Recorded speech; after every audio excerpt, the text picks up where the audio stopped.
Good afternoon, everyone, and welcome to the 46th and final match of Hampton and Richmond Borough's National League campaign for the 25-26 season. We are hosting Enfield Town at 12:30 this Saturday, 25th April. It is a lovely day here in southwest London, and beside me is Jake Holmes. Jake, how are we feeling?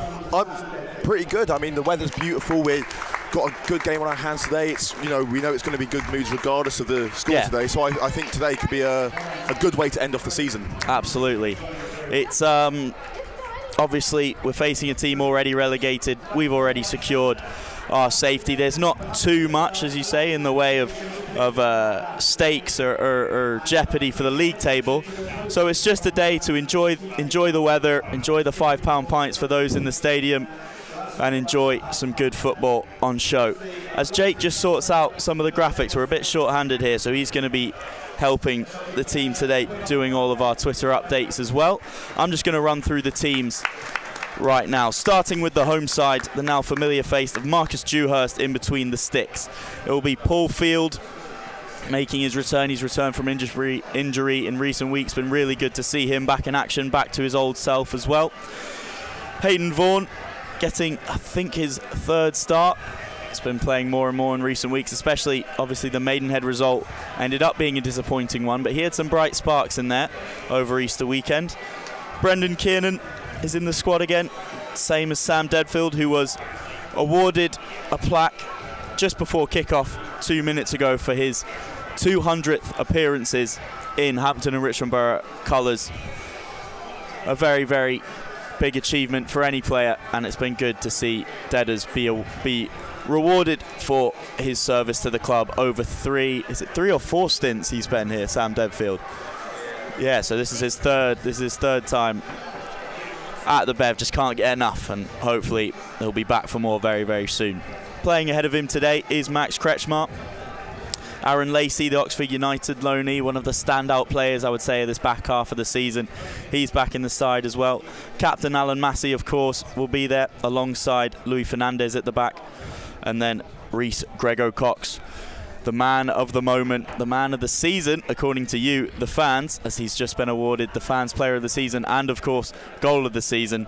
That one, no prizes for guessing who was going to win that one, as all 5 of his goals won each month that we put on the competition. So he won. I think the official goal that won it was the Dorking strike way back in August last year. But congratulations to Reece Grego-Cox, who picks up the Fans Player of the Season award and the Goal of the Season award. And his final reward for today is leading the line in our final match of the season.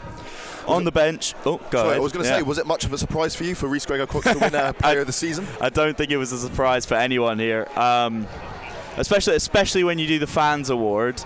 You know, strikers are so popular, but for good reason. Yeah. If you think about the most memorable moments across the season, it's always going to be big goals and big moments, spectacular moments of brilliance. If not the occasion was massive, the skill on display was massive. Yeah. So no surprise that he won it. He's also scored some important goals as well. I think I don't know if you were here, but the penalty against Worthing when they were flying high in the 80th minute, okay, probably wasn't his best goal of the season in terms of skill, but really, really important. I mean, they all count. They all count, indeed. And talk about an impact player, the amount of times where we desperately need a goal and he's the man who pops up for us and has been critical for our survival this season. So, yeah, I think no real shock for me personally he's won that. No, and it's like, you know, whether it's a diving header against Salisbury to snatch a point away or a beautifully inventive volley right here at the Bev against AFC Totton in Alan Massey's first game of his managerial career.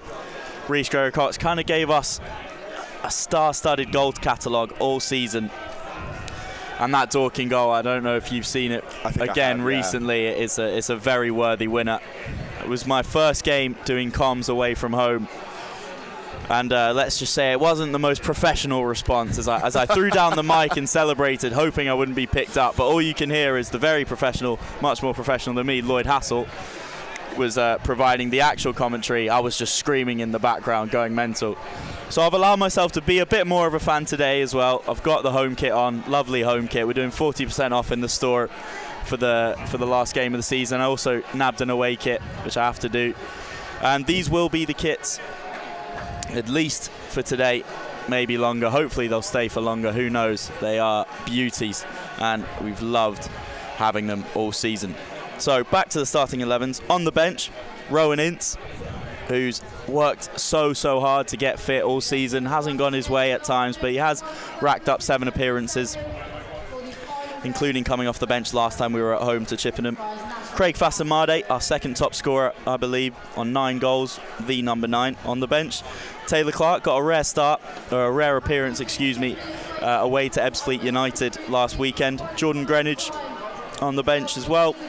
Nana Boateng and Kwaku Frimpong also on the bench. Be lovely to see our loanees get on. And then also rounding out the bench, some defensive cover in David Long King. Without further ado, this is how the Towners line up on their visit. Of course, cast your mind back, it doesn't have to be that far, to the beginning of March when we played our reverse fixture against Enfield Town. Obviously that match was postponed 3 times due to weather conditions / pitch conditions. So they're familiar faces, and the squad is a familiar one too. Haven't been too many changes since the beginning of March. So in goal, Tom Wright. The number 2, Appy, has come in from Chelmsford. He played really well in the reverse fixture. A player to watch, I would say, as I highlighted in my fixture focus, would be number 3, Nino Adam Malachi, great player. Number 4, Hayden Bullis. Number 5, Xavier Benjamin. Number 6, their player of the season, Henry Hawkins. Number 7, Ollie Knight. Number 10, Lamar Reynolds, their striker, one of their danger men. Number 11, Riley Leonard. Number 14, Bailey Brown. Number 16 and captain, welcome back, Rory Donaldson. On the bench, Adi Connolly. Number 12, Traore. Number 15, Can. Number 17, Afobe. Number 18, Lambert. And rounding it out for the Towners, number 24, Ackerson. This will be Gavin McPherson's final match in charge of Enfield Town. He announced his resignation the 14th of April, 2 game weeks ago. So it'll be an emotional time for him. He's the manager who saw them get promoted to this level for the first time in their history via the playoffs, beating Chatham Town away. Managed to survive on the final day last season. Unfortunately, couldn't repeat that feat this time around. But I think he's a figure that's loved by the away fans, and I'm sure he'll get a good reception regardless of the result today. Now, Jake. It's a funny one to predict, right? We're already safe. They're already relegated. It's a bit of a free hit for them. It's a bit of a free hit for us. It's a hard game to predict. But if you were to give me a score prediction, what would you go with? I think 2-1 to us. 2-1 to us? I don't mind it. I don't mind it. I think, like we say, Reece Gregor-Cox, I just always have a feeling whenever he's involved, he will score. Whether how true that is or not, different, But he always gives me that confidence that we will score. Yeah. I think everyone's. He's given you, for good reason, by the way. He's given you great evidence. Yeah, he's given over the season. Evidence. Yeah. I feel like final game of the season, both teams will just want to have that final moment of scoring. Obviously, the result doesn't really change anything. Well, it doesn't change anything for either side in terms of the grand picture of things, but. I think, both teams will just want to have that one final moment to give their fans. 100%. And so I think a 2-1 to the Beavers today. Yeah, talk about free scoring, loads of goals. I've just sent you the link to the radio. Of course, we're doing a radio broadcast as ever. So if you do want to listen into that whilst hearing us, maybe get the more raw, authentic, fan-based action from us and the play-by-play from Diego Afuso on the radio. But no, Enfield, obviously they were already relegated, but last week they played Slough Town. They won 5-2. They scored all 5 goals in the second half, with 3 of them, including the winning one, coming in the 90th minute. Then they added 2 more in added time. So bit of a crazy game. Definitely had an end-of-season feel, that one. Will we see this one get out of hand in front of the goal? Who knows? We hope so. Yeah, hope so, especially with a positive skew on it. Yes. If we could net 5, that'd be unreal. But it's a funny one to predict. I think everyone, look, especially at this level, 46 games plus your cup competitions, it is a long old season. And it's kind of beautifully bookended, seeing the pitch doused in sunlight. It looks very, very similar to those opening game weeks back in August where we welcomed Salisbury match day 1. There were 830 of us on that day. Hopefully some more in the ground today than that number, but we've had great attendance, great support all season, so thank you very much. Whether you've come to the Bev or you've supported from afar, we really, really appreciate your support, each and every one of you. We would not have stayed up without your support. So to all the Beavers fans out there, thank you very much. Let's do it one more time. It's the season finale, one last dance. The youth team is out there waving the flags as the players are lining up in the tunnel, just about, or getting ready to line up. Well, you mentioned there the support, and especially the last few weeks, we've had a few drums in the stadium behind the goal, really cheering them on. I think last game we were here, we saw a bit of I think it was Vaz and Craig dancing with the fans at the end of the game next to the tunnel.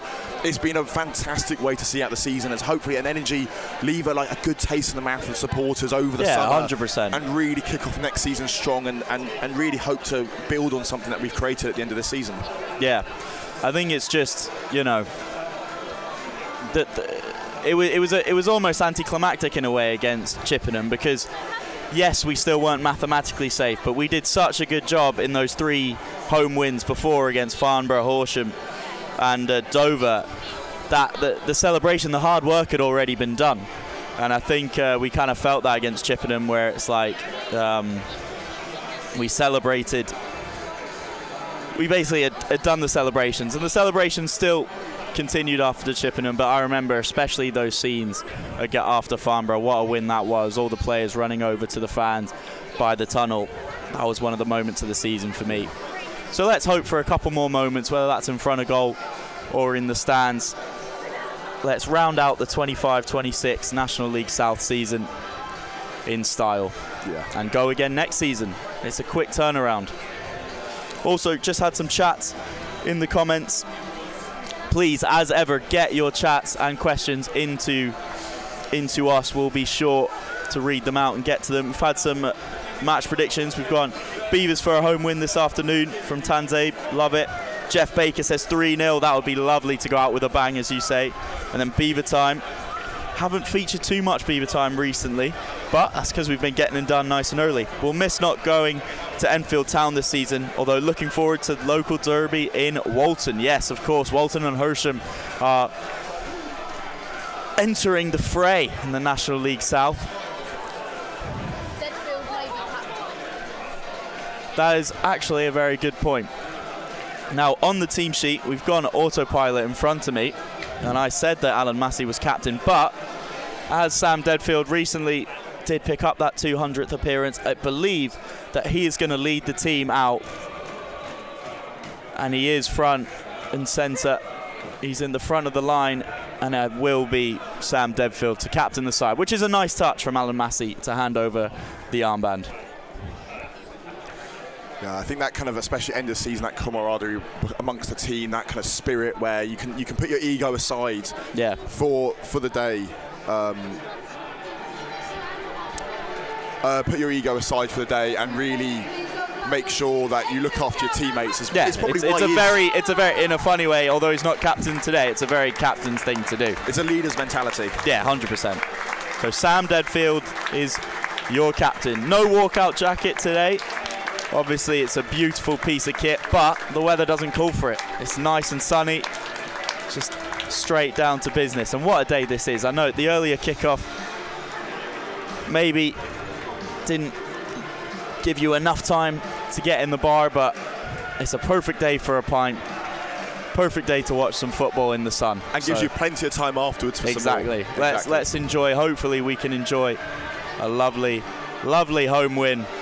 But I must give a little bit of credit here to the opposition fans. I mean, with the position that they're in, to turn up in the numbers they are with the support they're showing is absolutely. I have to give some credit to that, because it would be very easy for them to be a bit more pessimistic and a bit more downbeat. But they've turned up in good spirits, and full credit to them.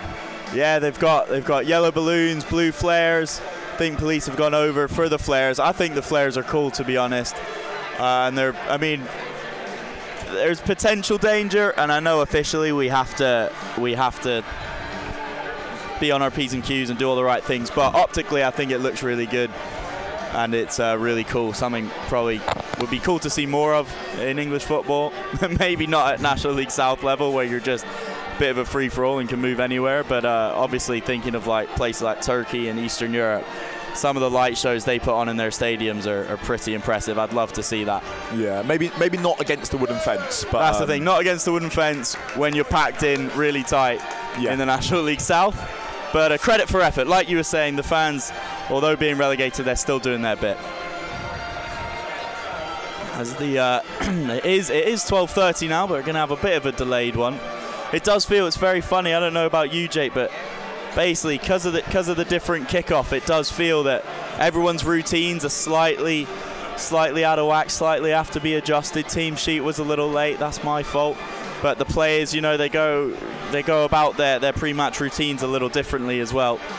So it's a funny one, especially at National League South, where you don't really have many fixtures that are not outside of those. That 3 p.m. slot. So yeah, whereas I guess with Premier League or those kind of levels where you're so used to the disruption in your routine, whereas here, you know, we're so used to, I think this is the only game I've done which hasn't been at 3 p.m. or 8 p.m. on a weekday. So I mean, but that's the basic thing when you announce the season. It's pretty easy. You go, every game is going to be Saturday 3 p.m. if it's a weekend, and if it's midweek, it will be 7:45 on a Tuesday. That's just how it is. Exactly. Never gets flexed by TV or anything like that. So yeah. Yeah. Do you know the official reason for the change in?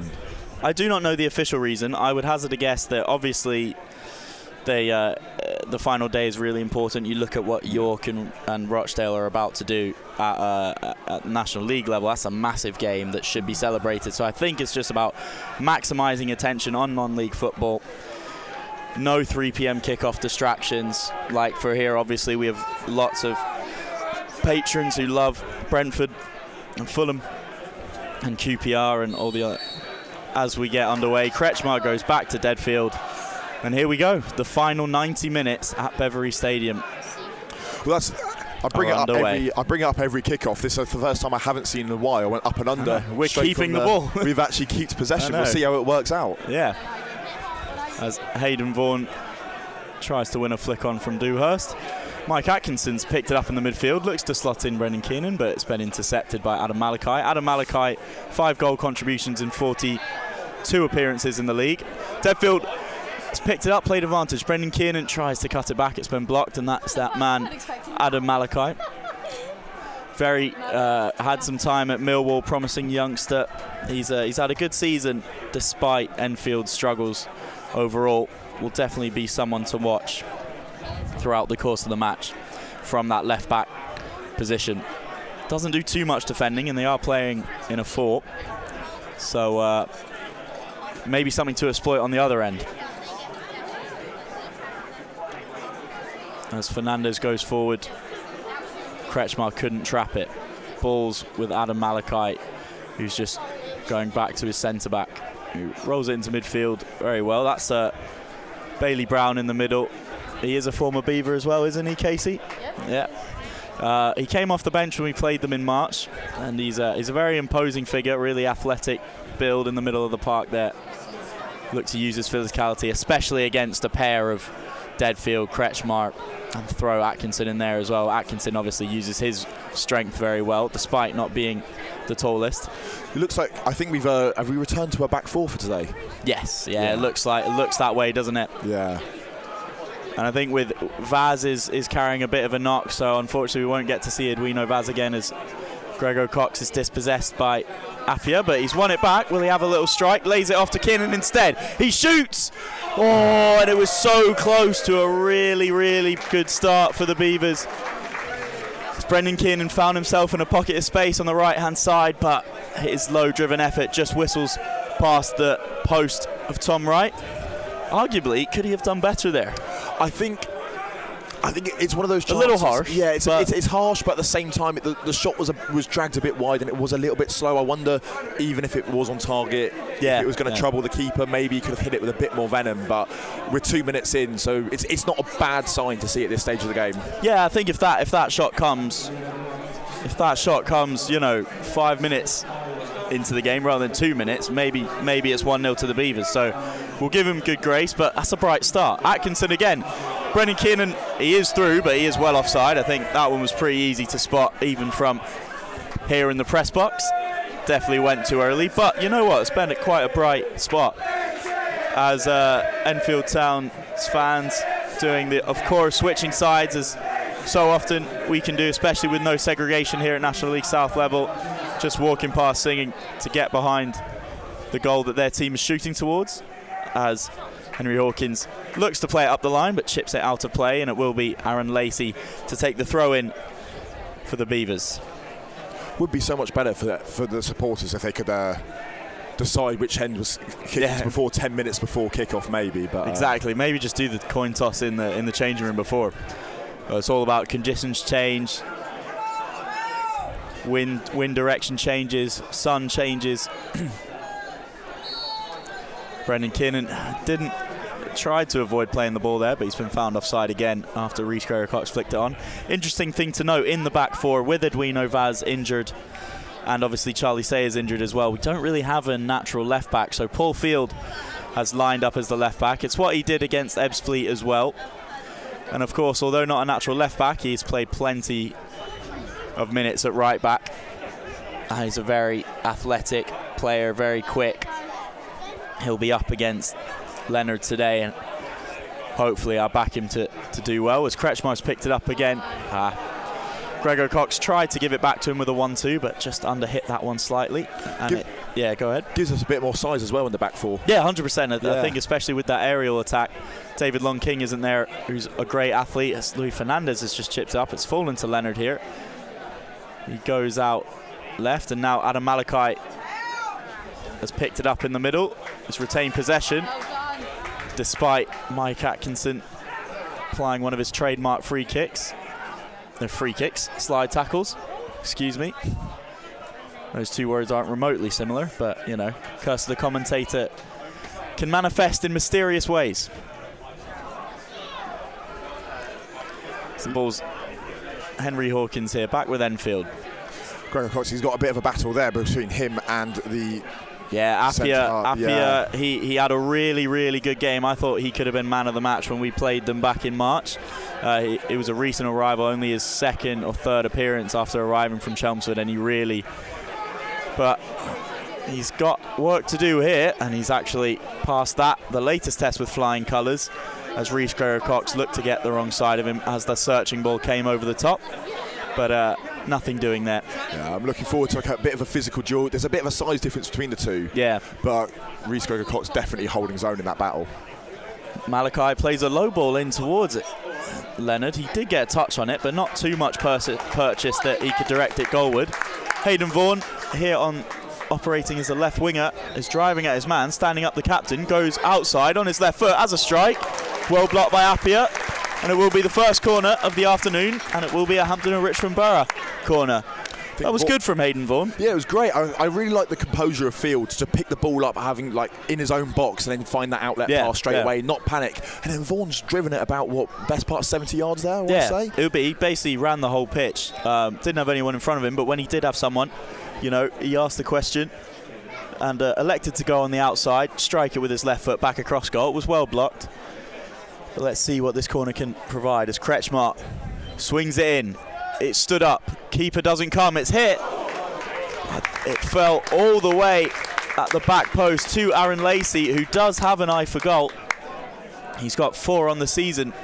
Plenty of them coming from set pieces and corners as well. And it did need saving from Tom Wright, but very comfortable at his near post. But he does well to just tip it round. It will be another corner. It will be Sam Deadfield to take on this side. The left foot of Sam Deadfield to mirror the in-swinger that Kretschmar delivered. And here it comes. It's another good delivery. Bit deep to the back post. Flicked away. Fernandez was the target, but Hawkins did well. Bailey Brown clears it only as far as Massey, who heads it back to Gregor-Cox. He couldn't quite bring it under control, and it's played out. Adam Malachi now can drive it forward. He's got a switch on if he can find him. Right idea, poor execution there from the young left back as Bullis had bombed forward. There's a lot of space in our midfield today. Yeah, I was about to say, Deadfield just received the ball in like 5 yards of space. Yeah, our midfield, I feel that midfield 2 base is going to have a lot of time to kind of compose themselves, put some passes together, which is only good. Yeah, it will be interesting. Obviously, the weather's been better in England of recent, but it hasn't really been this warm, especially playing sports. I know it's not crazy warm, but the sun is shining. Will we see an effect on the game? It's been a long season. They've played at minimum 45 games of football. There's going to be some tired legs out there. Will the pace of the game reflect that a little bit, especially with the weather? We'll have to wait and see, but so far it might be the case. Rhys Gregor-Cox played in by Sam Deadfield. He's many things, but lightning quick isn't one of them. Brennan Kiernan picks up the loose ball, goes inside, tries a reverse pass to Deadfield, but not his finest effort. Luis Fernandez thought he was fouled. A combination of him and Atkinson put one on Lamar Reynolds, who did well to hold the ball up initially, but he was dispossessed. Luis Fernandez thought he was fouled by the Enfield's number 10 and lashed out in reaction. And Reynolds wins a free kick, and I think he's won a bit of pain in his right shin as a bonus. Yeah, that definitely did not look comfortable for him. I think there's nothing malicious in that. No, I think it's just a coming he got it from both sides as well, with Atkinson coming in on the other side. Then it definitely was a foul. Competitive challenge. Yeah. And it will be the captain, Rory Donaldson, another former Beaver. Welcome back, Rory, to take this free kick. I think that we're just going to see this one chipped towards maybe that number 10, towards Lamar Reynolds. It's gone a bit wider, and it will be a throw-in for Enfield on that far side. Adam Malachi coming over to take, and it looks like by the movements of Enfield Town, it will be a long throw. We've got Brown in there, big figure, Hawkins in there, big figure. Instead, he goes back to the number 7. Gets it back to cross it in. I'm sure he wanted to stand that up, but unfortunately for him, it just dribbles along the ground and is easily dealt with by Hampton and Richmond Borough. Yeah, that definitely did not come off the way it had planned on the training ground. It looks like the pair weren't overtly sure between them what they were going to. Great what a touch that was by Rhys Gregor-Cox, and he's done well. I thought he was fouled. Thought he did well to win a free kick, but he did well to battle. Even on the ground, he looked to head it and play in Hayden Vaughan. But what a touch that was. Just a little sneak peek of the immense technical ability that's been on display all season. Yeah, that was. Unfortunately, I don't think he just had anyone around him to lay the ball off to. He was pretty isolated, wasn't he? Yeah, and he's surrounded by yellow shirts. But yeah, he did very well. I think the referee's looking for a bit of a lenient game here in terms of decision making. I think he's trying not to get as involved as maybe he could do. But we'll see as the game goes on. Appiah floats one towards Adam Malachi on that left-hand side, but it just runs out of play. Brendan Kiernan is going to have an important job on both sides of the ball. He needs to keep his opposite number honest, Adam Malachi. But you can also do that with your positioning. Obviously, when we have the ball, Brendan Kiernan playing on that last line, you're going to force Adam Malachi to do his defensive duties. Big switch here from Deadfield towards Hayden Vaughan, but it's dealt with by Xavier Benjamin, who heads it back to his keeper. Keeper Tom Wright puts it on the deck, and will look to go long with this towards left-hand side. A lot of time on the ball here for the keeper. Yeah, more than happy for the aerial duel, and that's why Luis Fernandez wins it. I've seen a couple players trying to shield their eyes from the sun as well. I think that could be a factor, especially kicking towards the Keith Hussey stand. I've seen Kretschmar do it. I just saw Deadfield do it, as then he was challenged by Bailey Brown there unfairly from the referee, and I think that one, again, not malicious, but a clear foul. Yeah. Saw one that. Hopefully, yeah, able to run it off a little bit. Looks like a little bit of a dead leg there, but yeah, hopefully should ease out throughout the game. Luis Fernandez standing over it, clips it towards Alan Massey, who's come up. Can he win the flick on? Appiah was there and did very well. How many times are we going to say that today, I wonder? Ball's cleared. Possession can't be retained by Enfield. Goes back to Dewhurst, who sends a searching one towards Kiernan. and Adam Malachi does well to shield it out of play, and it will be an Enfield Town throw-in deep in the far right corner from us, or left from where we're looking.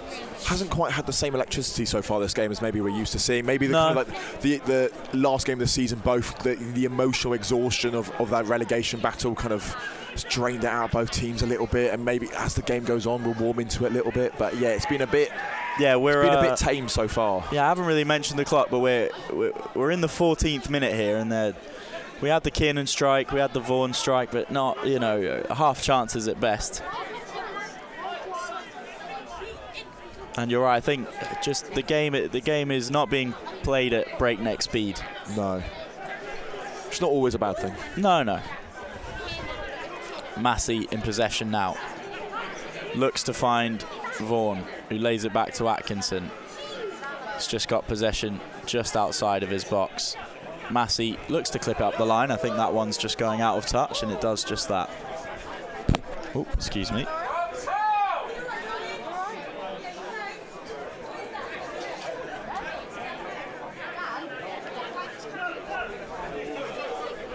Xavier Benjamin to take this throw in. Be up the line. Bailey Brown could flick it on. He's got a big target to aim for there in Bailey Brown. And he does. Instead, it finds him on the floor.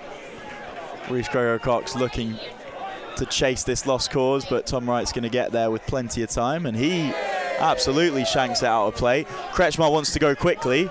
Gregor-Cox, keeper's off his line. Poor effort, right idea, but that actually was a massive chance. It was a good bit of invention from Kretschmar. The keeper rather casually was jogging back towards his line. That would have been so he looked to take the throw in quick to Gregor-Cox, but Gregor-Cox couldn't really produce a shot of any danger. It was a bit of a half chance, but it's those kind of moments of instinct that you really want, and that's what can open up a game. And I think their keeper being a bit casual there, Reece Gregor-Cox will punish that if he gets the opportunity. Yeah, and I think, to be honest, the other ball that initially was out of play had curved back in play down here in our own half, and I wonder if the goal would have stood or if the referee saw this other ball. Thankfully, Kretschmar, good bit of skill. Sorry. There's thankfully no VAR here to... Exactly. Goes back to Atkinson in the final third. Kretschmar back to Atkinson again. Fields made a run just to stretch it a bit. Deadfield in possession now. What can he do? Back to Atkinson, just popping it around a little bit, getting comfortable on the ball. It's a good move though, moving it with some speed. Atkinson delivers, headed away by Appiah. Brendan Kiernan will collect. He's on the left wing right now, goes to Gregor-Cox. Can he shift and shoot? Dispossessed well there, but it's dribbled out of play by Leonard. Kiernan looks to stand up his man. Xavier Benjamin goes back to Field. Can he deliver? Again, if he was left-footed there, he probably would have gone first time, but he's had to come in on his right. Eventually the ball comes in, but they're a bit set. Possession still with Hampton and Richmond Borough, though, and with Paul Field. Now Mike Atkinson back to Deadfield, just recycling possession. Not a bad spell this for the Beavers. No, it's a lot more positive, a lot more control of the game. It's a very calm performance. It's very controlled and measured, which hopefully leads to a bit of dominance down the line. Yeah, 100%, and it's not like right now we're going around the back a little bit, but most of that spell we had sustained possession. So there's a good run from Hayden Vaughan. Can he deliver? It's a bit shanked towards the edge of the box. Again, probably not the desired delivery. He only had one to aim at. It was Max Kretschmar in there, so it would have taken a lovely ball, but couldn't quite deliver. Sam Deadfield goes to Kretschmar. Kretschmar helps it along to Paul Field on this left-hand side. Needs to cut back onto his right to deliver.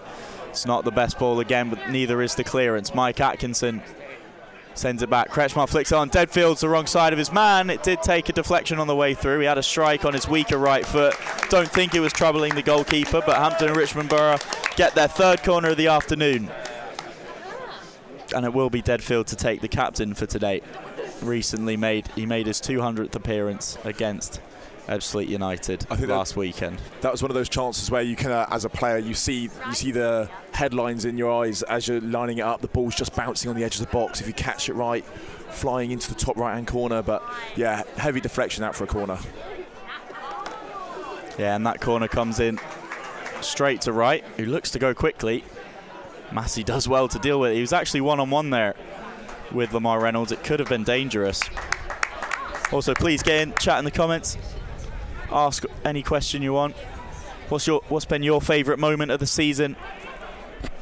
It's been a long old season, plenty to choose from, plenty of great goals, great moments, some really good wins, especially here at home. Luis Fernandez in possession. Beavers definitely on top in this first 20 minutes. No goals to show for it just yet. Gregor Cox again, a really good battle with Appiah. That will continue all afternoon, I'm sure. Sam Deadfield plays it out to Paul Field. Field goes back to Massey. I do think it reminds me a little bit of when it would be like Ashley Young at left back for Manchester United, where you want that delivery first time as a left back, but his left foot maybe isn't as strong, or he's not as comfortable with it, so he needs to cut back, and then it kind of kills your momentum a little bit, depending on the situation. As wow, Hayden Vaughan does well to come back in and nick possession back off the toe, and the ball's played forward to Gregor Cox. It's held up a little bit.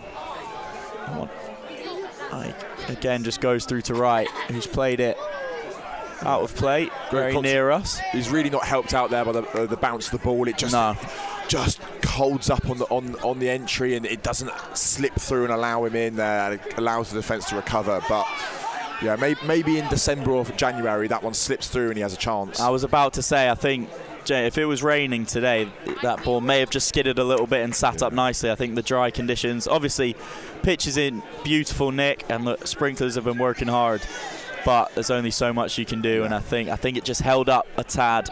He couldn't quite get it in front of him, got stuck under his feet. But nevertheless, possession again, back with the Beavers now. Fernandez goes out to Vaughan. It looks like Vaughan and Kiernan have swapped wings. I've combined the words there. At least momentarily. Aaron Lacey back to Massey here. Massey looks to find Kiernan, who's come back, got it to feet, needs to lay it off quickly. That one needs to be a spin round the corner, but instead we've retained possession, which is no bad thing. Back with Massey now.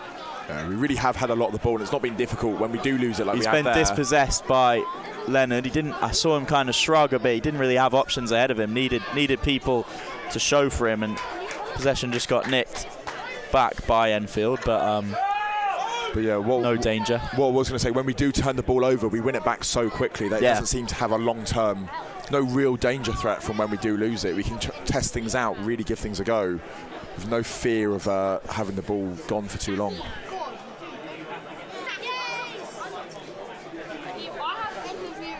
Yeah, Enfield have been starved of possession for these last, probably, I was about to say 5 minutes, but it's probably been more like 8 at this rate. When they have had possession, they've been quite poor with it. As Mike Atkinson flies in, but Appiah does well to evade him, and now they do have possession. Xavier Benjamin here on this right-hand side, goes back to Appiah. Appiah finds Donaldson. Donaldson inside to Brown. Leonard looks to play Lamar Reynolds through, but he's gone away from goal, and Paul Field does very well to get the right side of him. He's going to have to clear the ball. Instead passes it inside to Massey. Massey will try to get rid, but it's blocked. Bullis is dispossessed in the corner.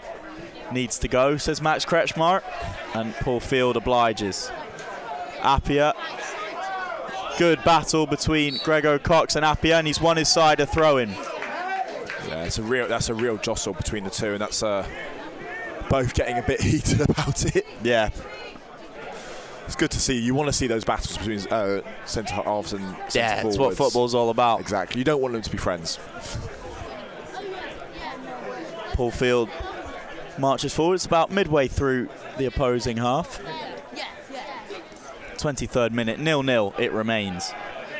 Elected to throw it back towards centre-backs.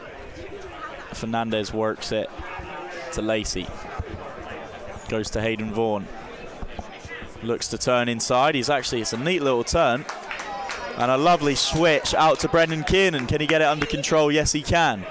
Men to aim at in the box. Delivers on his left foot. Kretschmar is there, just over. Lacey comes in, looks to strike it. He's got it. Regained possession. Laid in the middle to Gregor Cox. Bit messy there. Couldn't quite get a strike off Kiernan. It's going to set up for him on the edge of the box.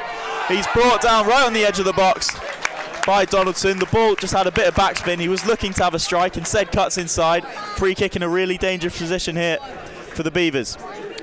Yeah, this is if you could pick the ball up and place it on the edge of the box, perfect for where you would want a free kick, especially for a right footer. Yeah, that's exactly where you'd put it. It's just off centre to the left, maybe a tad close. It looks like it's right on the edge of the D, but that's really that's splitting hairs. It is an ideal position. We've got Hayden Vaughan standing over it, Max Kretschmar standing over it, the left foot of Sam Debfield standing over it. But like you say, this is definitely a right footer's forte. I don't know, the way the wall's setting up. It's a big wall, of course. Brown in there. Who will strike? Unless it is that Kretschmar walks away from it. Debfield as a strike deflected. He actually played it to Vaughan, who laid it up for him. It's blocked, but it's the head of the Enfield Town man, so stop for a head injury. Well-worked routine there, though. It was a well-worked routine, and like I said, you know, the angle it was almost perfect, but basically by doing that, it just gets it, you know, that 2 yards, or just a yard different, especially to give the left foot of Debfield slightly more of an angle. And he did get his shot off, but of course, that means the wall can come and meet, and they just close down the space. That, and also, as you were saying, it was close to the goal. Hitting it on the move a little bit gives you a bit more momentum into the strike. Yeah. It gives you a better chance of getting past the keeper, maybe just finding a gap in between the wall. Like you said, they can close it down, but that sometimes can pop up gaps in between, which can slip through. It can unsight the goalkeeper, give you that kind of like unpredictability that can make actually the opportunity a bit more difficult. Yeah, 100%. And it was the captain, Donaldson, who I think is going to be all right to carry on, but is just doing his medical checks, going to spend a minute off the pitch. Yeah.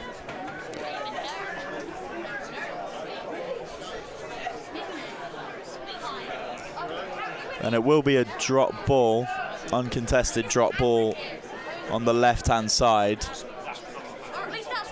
You could almost set this up like a free kick in a way.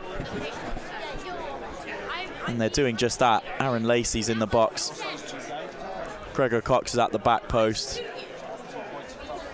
Brendan Kiernan's there as well. And it will be Kretschmar plays it first time. It was on the bounce. He just kind of hooked it. Hayden Vaughan has been blown up for a free kick there. I guess he just studs showing into a challenge, but it wasn't a standing challenge, that is. But again, no malice, but I guess the referee saw enough danger in there to blow his whistle.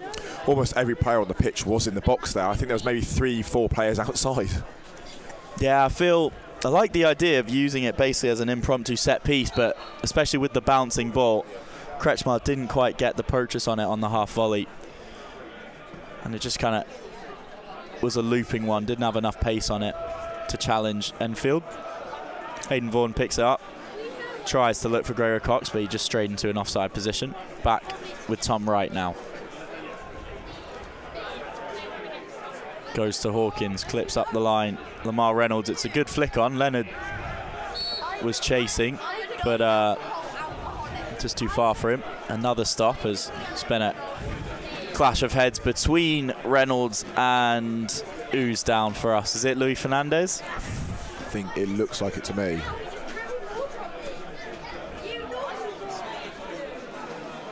It's not, yeah.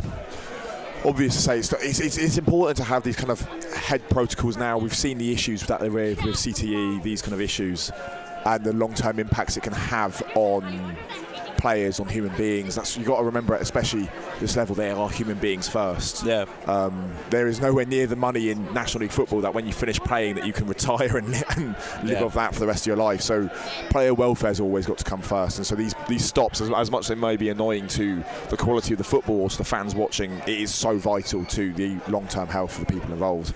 Yeah, 100%. I mean, I don't think you'll find too many people who have an issue with the extra precautions that we've seen come into the game, and especially in recent years around head injuries, the recent research that's gone out about, you know, what basically sustained heading can do, especially back in the day when the balls were like thick leather and it gets wet in the winter. It's like, not, you know, it's not a recipe for success. So, yeah, obviously we have to be careful, but looks like both players are going to be all right.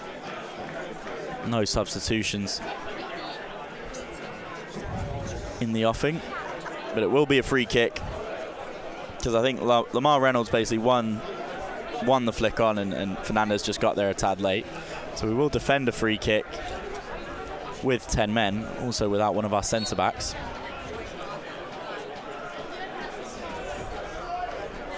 Bit of confusion to what the plan was there. It's gone short to Adam Malachi. Both players are back on. Of course, we were without a centre-back, but they were without a striker. Max Kretschmar looks to play it towards Gregor Cox, who will get there, but Donaldson does well to come back and sweep up, and he's received it in his own box from his keeper. Who can he find ahead of him? Goes to Bullis, who takes a heavy touch, but it was a heavy touch into space. Yeah, Gregor Cox has been a bit isolated so far. Yeah, poor pass from Appiah. Cut out by Vaughan. Back with Lacey now. Atkinson driving. He's been challenged. Still going. Slips it, I thought, towards Gregor Cox, but he let it run and no one was there. But he wins possession straight back. Mike Atkinson probably been the player of the month for April, I would say. And he has it here on the left-hand side. Can he deliver? Goes back to Deadfield on the left foot. He delivers towards the back post. Goalie stays. Gregor Cox wins. Can't direct it goalwards. It's cleared. High into the sky. Hasn't been fully away. Mike Atkinson wins possession back again. It's with Deadfield. Aaron Lacey. He lines one up. Has a strike. Well blocked. That ball was travelling. Mike Atkinson again winning possession back. That's been the story of the last couple games. Lacey teased like he was going to do it again. Gregor Cox out wide. Can he deliver? He does. Towards Lacey. It's hit the crossbar. Inventive volley. He met it with his side foot and it just kind of looped towards the goal. And it cannons back off the crossbar, kind of out of nowhere. And then a challenge has come in that Ollie Knight didn't like. And there's been some afters and some words. Sam Deadfield getting involved. Massey getting involved. Yeah, I think that was just boiling over from that last challenge between Deadfield and Knight. I think there was a bit of back and forth, bit of afters between the two, and so there was that boiling point that I think they just hit when the next tussle happened between them. Yeah, and I believe Ollie Knight's been shown a yellow card for his troubles. But that chance, I mean, biggest chance of the afternoon so far from Aaron Lacey. Felt so casual, didn't it? It did feel casual. Maybe that's partly. The ball was a bit of an innocuous one. Didn't have a lot of pace on it. He was quite a ways out as well. Well, like, you know, he was closer to the edge of the box than the 6-yard box, and he side foots a volley. And I think it was also the keeper's reaction. The keeper looked like he was just seeing that over the bar, and he was more surprised than us to see it come off the crossbar. I think everyone only realised how good a shot that really was when it hit the crossbar. Really, truly rattled it, and I think may have realised that he can take a bit more of a proactive approach to opportunities like that then. Absolutely. So definitely the closest either side have come. Sam Deadfield standing over another free kick. Too far out to have a strike, but he will clip it towards the back stick, I imagine. Fernandez has his arm raised. Goes towards Fernandez, but he's just wrestled. It's not a penalty, and it will be a goal kick for Tom Wright as him and Xavier Benjamin were tussling. Yeah, no real appeals from the players there. A couple shouts from the crowd, but let go pretty quickly. So we're in the 33rd minute. It remains 0-0. Aaron Lacey comes closest 2 minutes ago by hitting the crossbar. It would have been his 5th goal of the season from right back, which is quite an impressive haul. He scored a similar side foot volley against Torquay, scored against Farnborough, scored against Slough Town. A weapon at set pieces. Well, we were saying earlier about kind of like the size of the back four. Yeah, they're all built like centre halves. So from a set piece, it provides us a real danger threat that maybe we don't have with our regular fullbacks.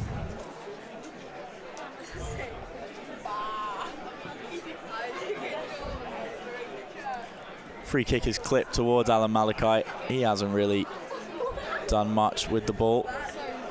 He's been dispossessed. Aaron Lacey now with room to run. Clips one over to Brendan Kiernan just over his head. A good idea. But Donaldson's cleaned it up. Malachi's pass again intercepted in the middle. Mike Atkinson again playing really well. Sweeping things up. Aaron Lacey hooks it up the line. Kretschmar chests it very nicely to get it on the floor, and we can play again. Hayden Vaughan on this right-hand side. Elects to go back to Kretschmar, who delivers towards Gregor Cox! He got a half yard in front of his man.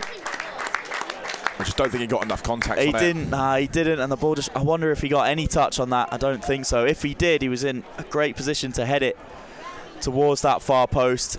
I think he's got half a yard on Appiah. And Appiah has stayed down. Again, a head injury there. It's another good chance, another positive cross into the box. That was good from Max Kretschmar. Yeah, it's a great cross in. And again, I think he was, maybe 2 inches off turning that into the back of the net, and it's in terms of contact.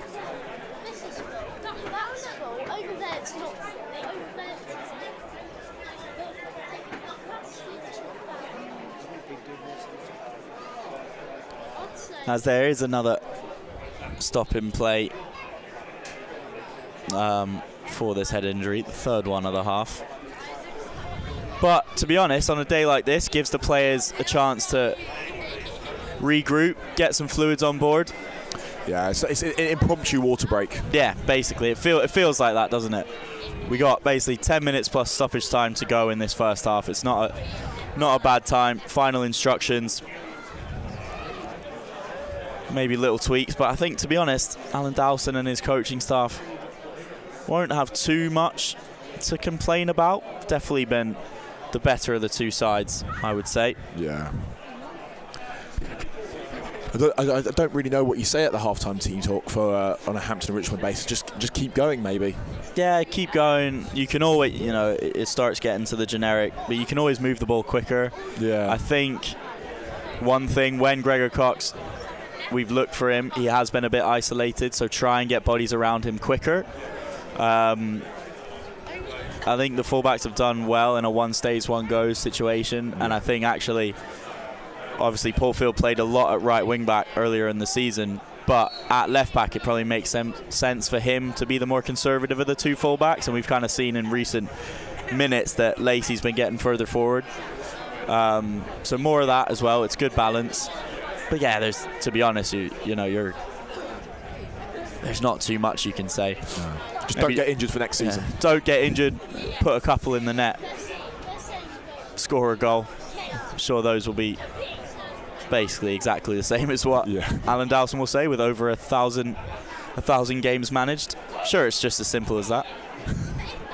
Score a goal. Don't let them score. Louis Fernandez goes back inside to Mike Atkinson. It's the school of Sean Dyche. Exactly. Lacey clips it over the top, looking for Brendan Kiernan, who will get on the end of it. He's done really well to fight through a crowd of Towners. Kretschmar delivers to the back post. He's looking for Rhys Gregor Cox, Xavier Benjamin.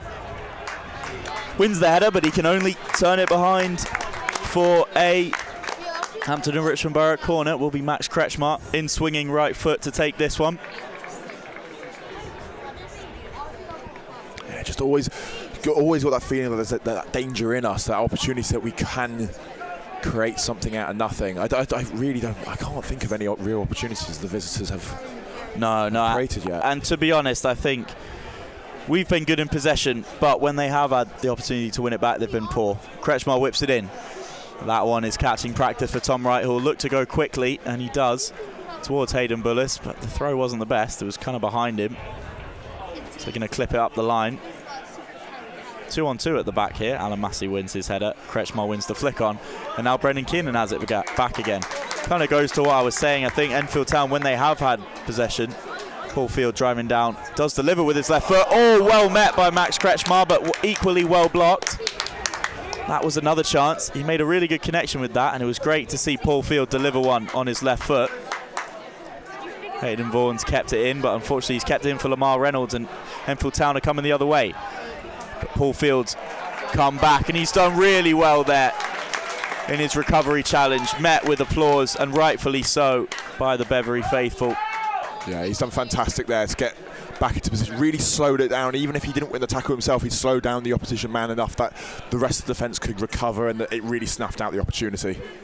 Yeah, that was really well played. And his ball on the left foot was a good one too. Earlier, creating that shot for Max Kretschmar. I do feel like the chances we're creating are getting progressively more and more dangerous. Yeah, more dangerous. More likely to score. 100%.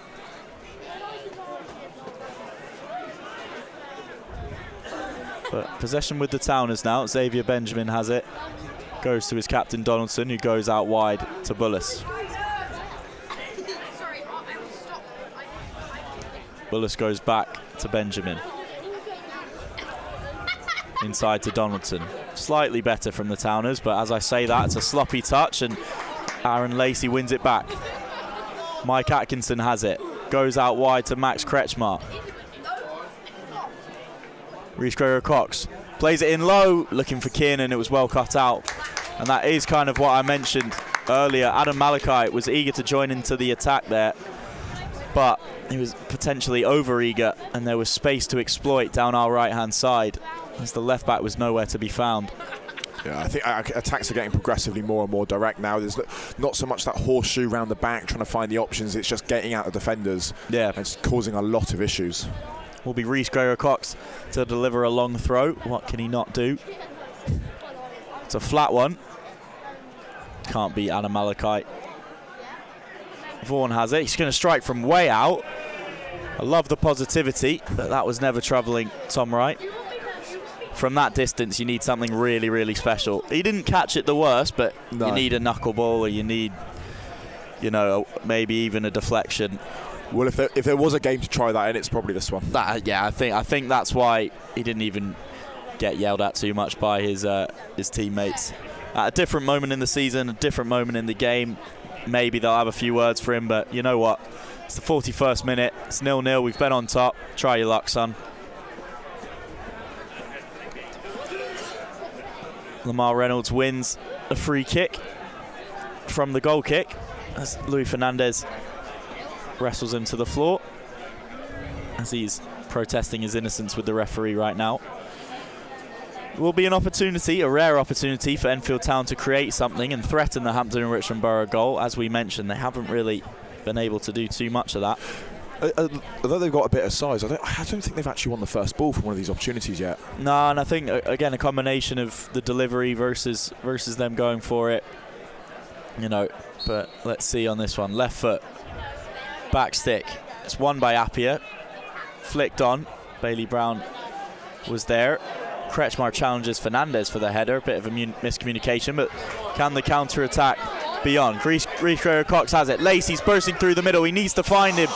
Tried the reverse. Adam Malachi did really well to stand his ground and cut out that pass. Lacey would have been in one-on-one. Yeah, I think Rhys Gregor-Cox trying to sell him with the eyes, and he just wasn't biting on it at all. No. Adam Malachi then takes the ball the other way, passes it out left to Knight, clips it towards the back stick. Paul Field clears.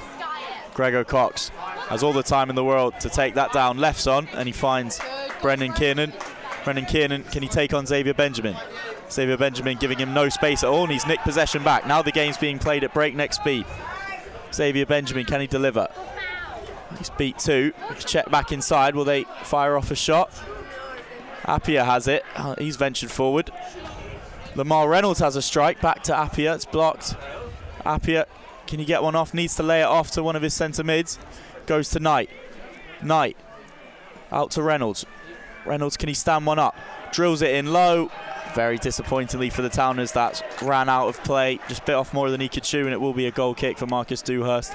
Dangerous though, probably the most dangerous moments. I was going to say, Enfield's starting to come into the game a little bit now, starting to threaten a little bit. I still don't think Marcus has any saves to make. No. But they're starting to kind of get a bit more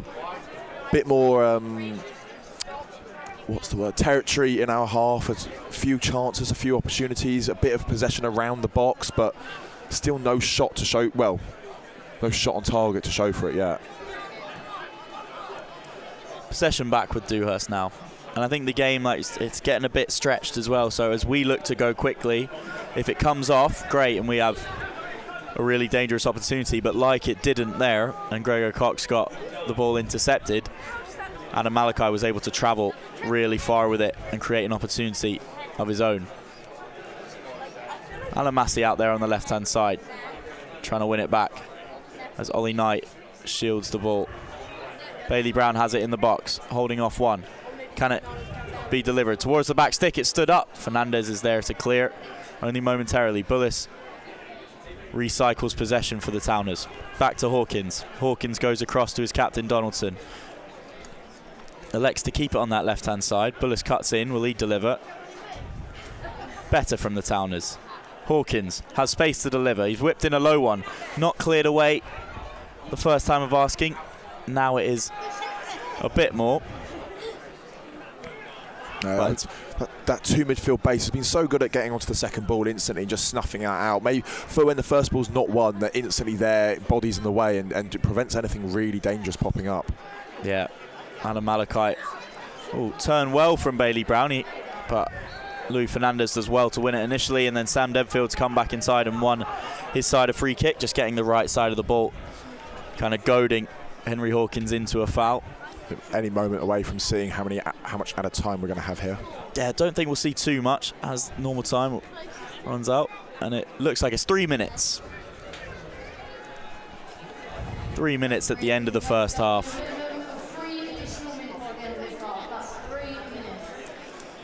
I guess obviously no goals to speak of, but there were 3 head injuries. I'll probably give a minute for each of those instances, and that's probably why. Bailey Brown wins a header, bit of head tennis in the middle.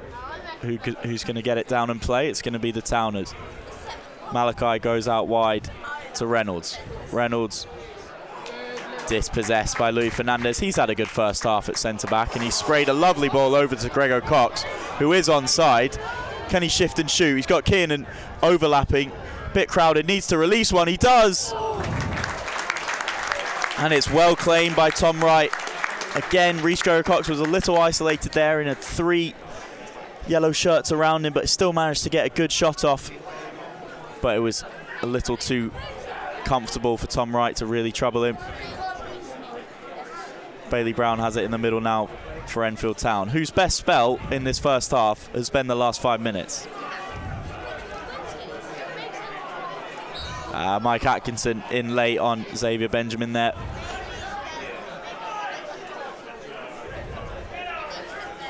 Rory Donaldson plays it over to Henry Hawkins quickly at the feet of Adam Malachi now.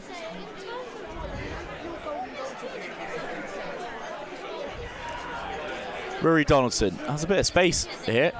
Goes forward to Lamar Reynolds. Crowded out by Mike Atkinson. It's no foul. How good is that from Mike Atkinson?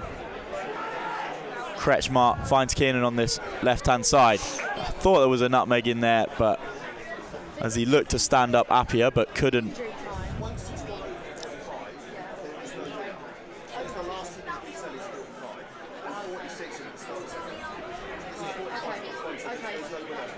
Apologies, just some conversations being had below me. As it's sprayed out to Xavier Benjamin, who's turned away quite well from Paul Field, and then sprayed it out wide to Leonard, who delivers. Flicked on at the near post by Reynolds. Knight collects. Goes back to Malachi, Adam Malachi. Back to Hawkins. Enfield Town are ending the half with probably their most sustained spell of possession. Good ball forward to Malachi, who delivers. It's past Dewhurst, and Leonard at the back post. They've only had one opportunity, but dare I say it was a golden one. The goal was gaping. Leonard couldn't get there in time to steer it on target, and it goes past the post, but that was a massive chance for Enfield, and that is the half-time whistle. Right at the stroke of half-time, Enfield had a chance to go in 1-0 up. A great ball from Adam Malachi, probably their best ball of the afternoon. And Leonard at the back post. He really could have done a lot better, and probably should have done a lot better. Well, I was about to say, unfortunately, I do think that's been the best chance of the half for both teams. Yeah. Really should have. He had a gaping goal. Dewhurst had come out, not made contact with the ball at all. And yeah, that'll be one, if they go on to lose this, they will massively regret. Enfield Town finished that half on top, but the majority of the half was definitely Hampton and Richmond. Definitely a Hampton and Richmond Borough leaning half. I think we were definitely on top for most of it. Rhys Greer-Cox a little isolated, but done well to turn. That last shot he had, probably his best of the afternoon. Aaron Lacey hit the crossbar. Brendan Kiernan inside 3 minutes had a really good opportunity too. And we were creating some sustained attacks. I think Mike Atkinson, like he's done all April, has been maybe the best player on the pitch, just recycling possession, taking it off Enfield Town and giving it to his creative players ahead of him. Yeah, not a bad half. Obviously no goals to speak of, but not a bad half at all. Not a bad half. It's been very disciplined. I think it's been very disciplined, very well organised. And I think it's very positive in terms of building a structure and a play style for next season, and pushing on, and not just saying, okay, we'll worry about next season when pre-season starts. Really taking that first step, that initiative now, and making the most of it. Yeah, I think for the manager, look, the players might change, and at this level it's very transient, but you can always work on your system. Exactly. So yeah, there's still, it's still another game that you can have for analysis. It's still another game that you can learn from, even though it may not have the most ramifications for the league table. It's still, it's an opportunity to learn about yourself as much as it is about, new players, old players, opponents. I'm going to have a look at the scores from around the grounds, because there are some interesting matches in the National League South. Starting off, AFC Tossin are hosting Farnborough. It's 3-1 to the away side there. But this next one, Bath City, already relegated Bath City. Maidstone United, they're leading them 2-0, and I think Maidstone United still had a chance of making the playoffs, but if they're losing 2-0 at half-time to Bath City, it will not be... Sorry, it's a PA announcement. As at half-time, I'm just going to briefly pause from the half-time announcements, because Seb White has taken to the pitch. There will be some penalties taken, but more importantly, this weekend we are using our platform to leverage and promote our connection with TK Bar Academy. TK Born and Raised Academy, founded by Tommy Nyama in 2018. He is a Sierra Leonean international. He travelled to Europe to basically further his football career, played in Sweden, settled in London, played for Bromley in a variety of non-league clubs, then transitioned into coaching. He's currently a coach at Met Police and Pro Direct Surrey, and he founded a football academy in his home country of Sierra Leone. It's grown to now 6 locations throughout the country, as well as a base in neighbouring country Guinea and Ghana, and we've donated tons of kits this summer, over 1,000 pieces of kit, so please check out our social media. And we've basically provided over 20 squads, boys squads, girls teams, a professional team even in Sierra Leone with Hampton and Richmond Borough kit. So we wanted to showcase all the good work Tommy's doing. I know that there's some members of his family in the crowd today as well. And please go to our website to learn more about that story and donate as well. I don't know if you know off the top of your head, so obviously you mentioned the on-the-pitch stuff that they're doing. Do you know about any of the off-the-pitch stuff that they're also involved in doing? Yeah, so Tommy, obviously, for any charity organisation, it's very much a holistic approach. So not everyone is going to be a footballer, but you can touch the community in so many more ways. So he's set up schools with the money that he's had donated. He's bought school supplies.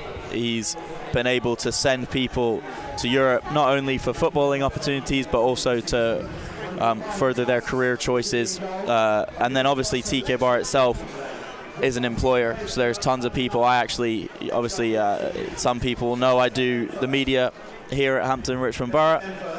I've talked with TK Bar's media staff as well, and they are employed and gaining really critical work experience too, working for TK Bar.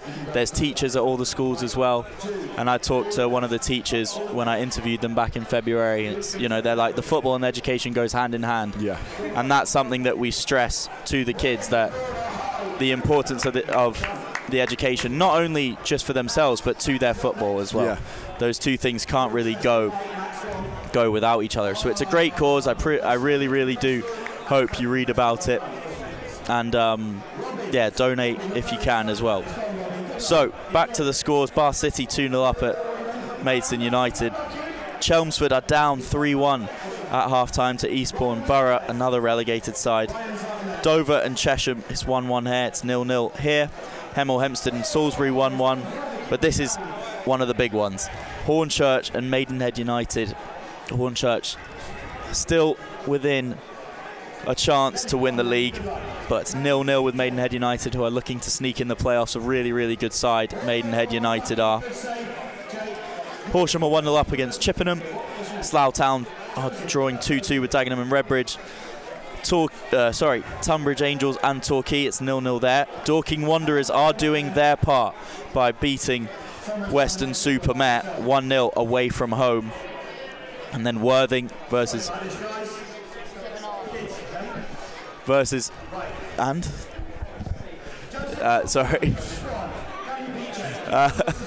just there's some more penalties going on, so there's lots of festivity. It does have a festive feel about it. I think that's one of the real benefits we have from this club, from this level, from this. It's much more of a community than it is just people coming along and watching. And it definitely feels like that today. As we have, is it I want to say under 8s, I can't quite tell. Yeah, this was an Alan Dowson special. Just brought them in, invited them all down, kind of impromptu, so we didn't have the same fanfare. But they're doing good penalties. But the last result is the most important. Worthing are hosting Ebbsfleet United. Obviously, Ebbsfleet United, really, really good side, as we saw firsthand last week.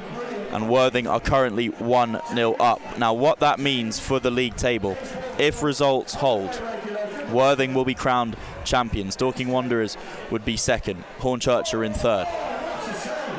Hemel Hempstead and Torquay 4th and 5th. Maidenhead United are in 6th currently. Ebbsfleet United are in 7th. So those are your playoff teams. Now, how this can change. Maidstone United, if they turn it around and get to 77 points, then they'd enter the conversation. Weston-super-Mare are just missing out on playoffs on goal difference right now because they're losing to Dorking Wanderers. So the 2 matches really to keep an eye on.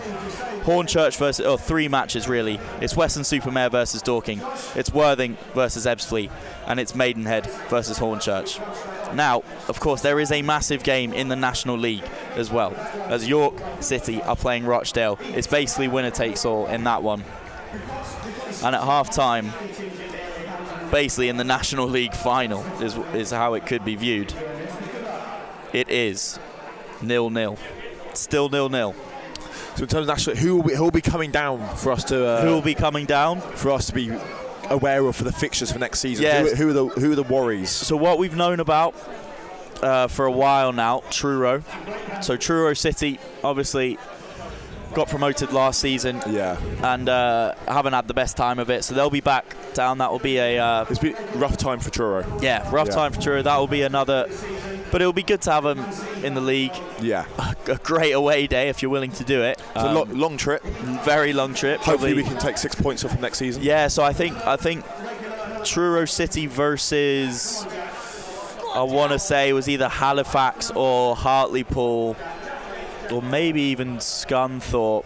I think it was, I want to say it was Hartlepool, was like the longest distance traveled by any fan base in any league in England.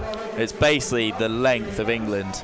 So I know the National League did a really good piece of covering the fans travelling up from Truro to the northeast, and then they did the reverse as well. So Truro are coming down. There's also Brackley are currently, will be Brackley and Braintree are also down there. Morecambe's down there, but they'll be in the north. But obviously we need to accommodate the people coming up. So I wonder what the shift will be between north and south. Obviously Brackley, Braintree and Truro, there's no chance they could be in the north. They'll be with us.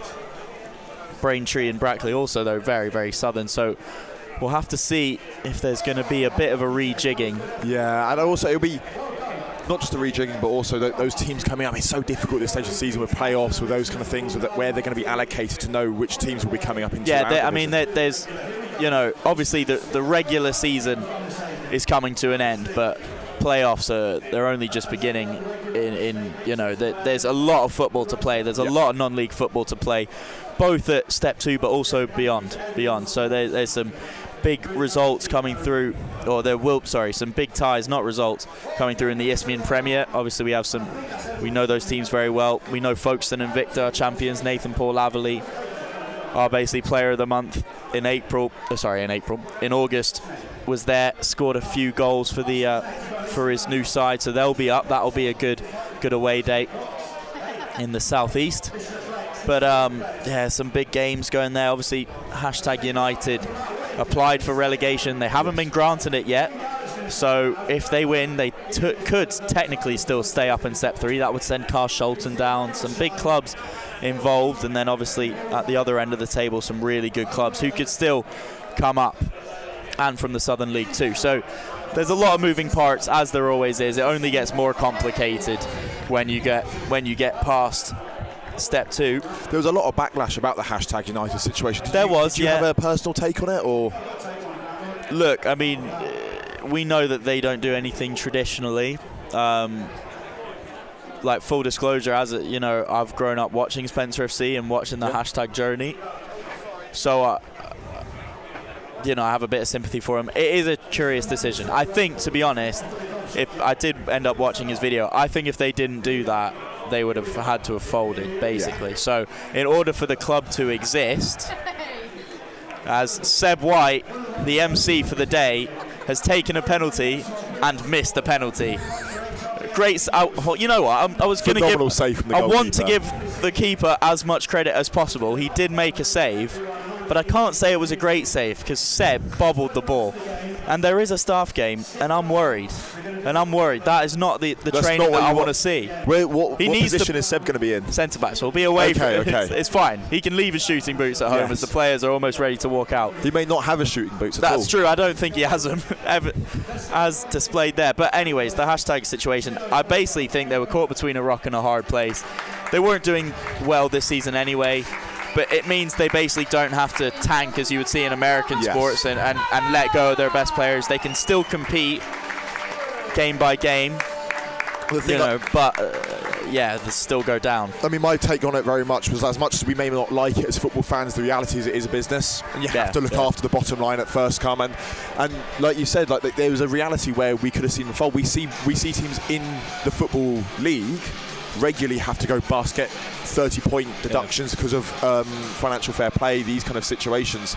And also, had they tanked the knock-on effect that would have had in terms of people losing their jobs, like he said, he did a lot of the decision-making to try and keep that core employees at that level. Yeah. No, I have to think you have to be realistic about what is possible for a club to achieve. And I remember him saying a while ago he'd rather see #exist for 50 years in the Isthmian or at step 4, meaning like the Isthmian Premier League or step 4, than he would seeing them in the Prem at some point and then fold. Exactly. So it's the less sexy choice, but it's the more sustainable one. More sustainable, and it also gives them a chance to kind of regroup and maybe revisit the business model. Yeah. As the Enfield fans were making their way across and making their voices heard, making their presence known to their own team there. Exactly. So it will be Enfield Town to kick off. Still just waiting on the referee, as Traore has entered the fray. A change for the opposition here at half-time. Indeed. I don't know unfortunately, I don't know Enfield's Town teams too well. Was it a like-for-like replacement? Are they changing in the system? Yeah, I think it's like-for-like for now. We'll see the shape, but I'm pretty sure they're just going to go with the same that the substitution suggests. So I think we're going to see an up and under today now. Yeah. From this kickoff. Yeah, Adam Malachi in the mix, Ollie Knight in the mix, Lamar Reynolds in the mix. Launched forward by Donaldson, who's under it, as Lamar Reynolds has basically just screened Luis Fernandez, but basically not looking at the ball whatsoever. Luis Fernandez has gone to win it, and he just pushed him over. Anticlimactic way to start the absolutely. I said launch forward. It was more just like popped up. It didn't have a lot of pace on it. But anyways, now let's really get the second half underway. Marcus Dewhurst with a free kick, who will do the same, but let's see if we can have a better end result. Marcus Dewhurst clips it towards Gregor Cox. Appiah comes across, heads it to Malachi. He's chipped it up the line. Lamar Reynolds battling with Fernandez. Fernandez does well to win that battle. Goes back to his, I was about to say his captain, Alan Massey. Usually his captain, but obviously not the captain today. That is Sam Deadfield, of course. If you're just joining us for the second half, Sam Deadfield has been named captain for today after recently making his 200th appearance for the club.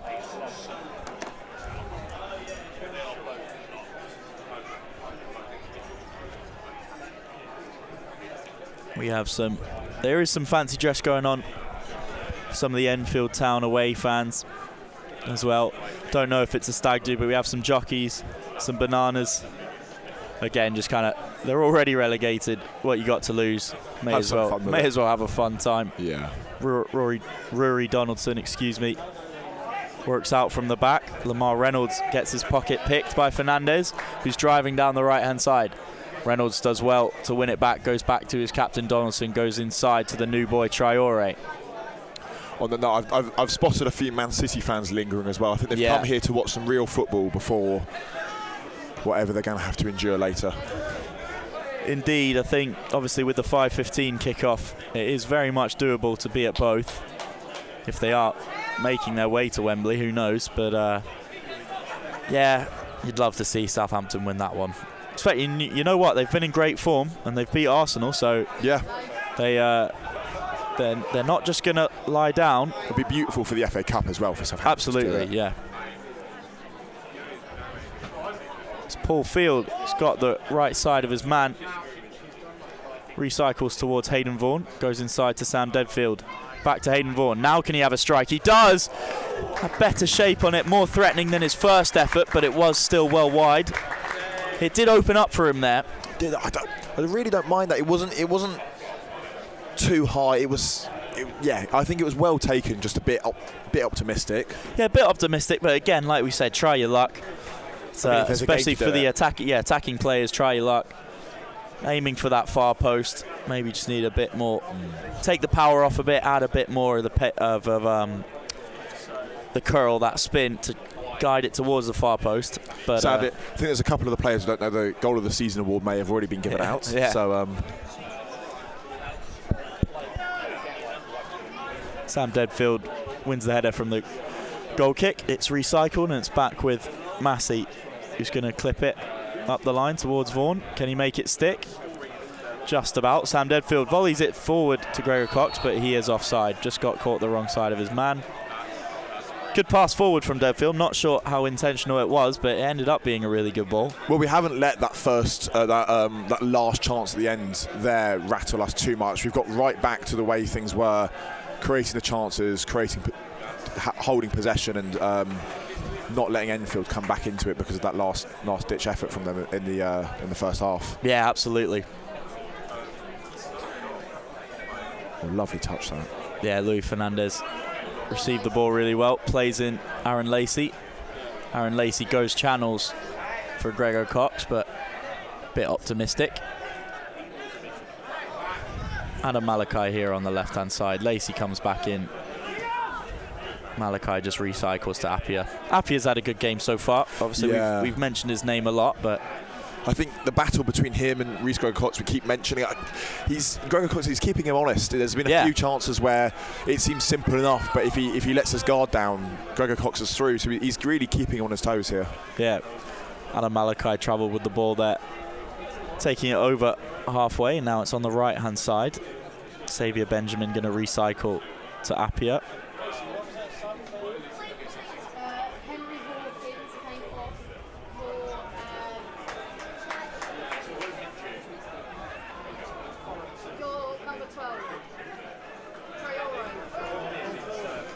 And it might be a bit of a change of shape in terms of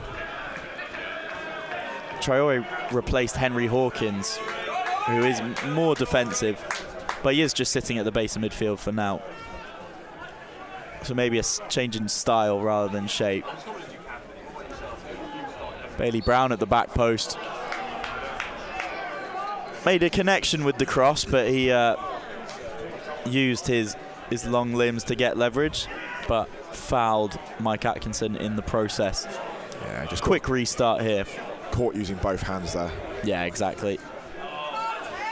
He didn't have too many complaints. Back with the Beavers, back with Aaron Lacey. Goes up the line towards Kretschmar. He does eventually come away with it. Can he win something in the corner? This is the one part of the ground that we are partially obscured from, but it will be a goal kick.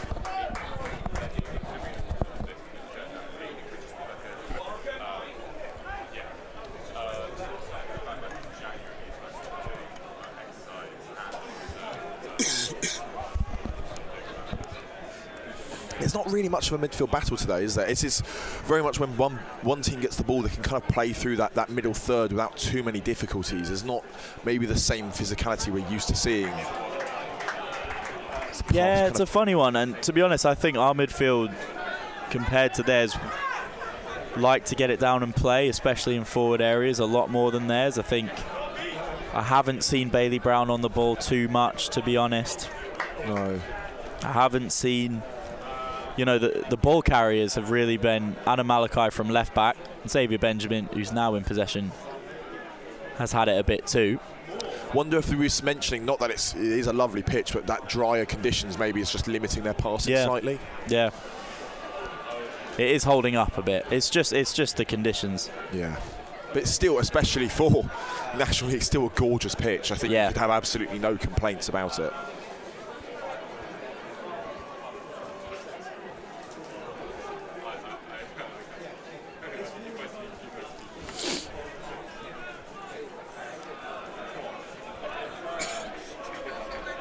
Slightly subdued start to this second half. Yeah, same as the first half, though. You can slowly grow into it and create those more venomous chances. Adam Malachi dispossessed. Got caught doing too much in his own half. Mike Atkinson plays it to Hayden Vaughan. First time cross, disappointing, straight to right.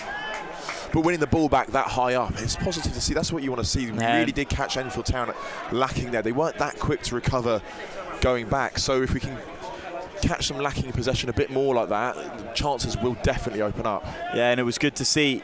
We all smelled blood in the water. There were 4 or 5 red shirts that flooded forward to join in that attack. Unfortunately, that ball had plenty to aim at, but he just couldn't pick one out. Kretschmar goes to Field. Field, nice little inside to Gregor Cox, who lays it off for Kretschmar, who tried to chip it over the top to Hayden Vaughan, who was pulled back. Will be a free kick for Hampton Richmond Borough. We haven't actually, I don't think we've had any of these kind of like searching free kick positions yet. To kind of, normally we have 4 or 5. We had one that was really deep that went towards the back post over here to Louis Fernandez, but this is a much more threatening position. By midway through the half, and again with Deadfield and Kretschmar standing over it, instead of the clip, you can curl this one towards the back post. Yeah, it's going to be Kretschmar to give it that in-swinging feel. Lacey's up to attack, as well as the 2 centre-backs. But it is clipped towards Massey, who flicks it on, heads it on. Brennan Kiernan's in the box, he has it. Crowded out, needs to lay it back, does just that to Hayden Vaughan. It's a better delivery to Kretschmar, who lays it off to Massey. He swings his foot at it for a little volley, a little reminiscent of the Hornchurch effort.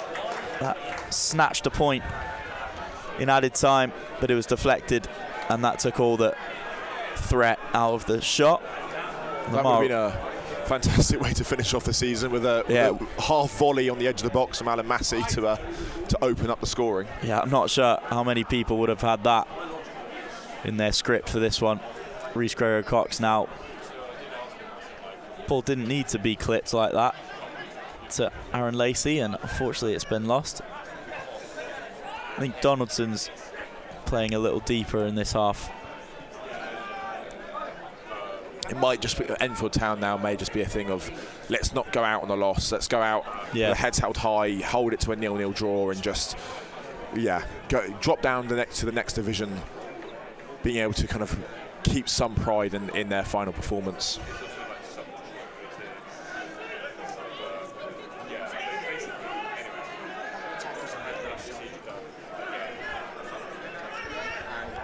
Possession with Lacey here. Inside to Kretschmar. Kretschmar back to Lacey.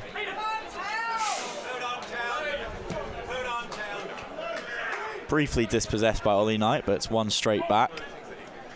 Vaughan. It was a good idea to flick it around the corner to Kretschmar. Quite a great tackle from Mike Atkinson right under our noses. Kretschmar going to take the throw in quickly to Vaughan. He delivers.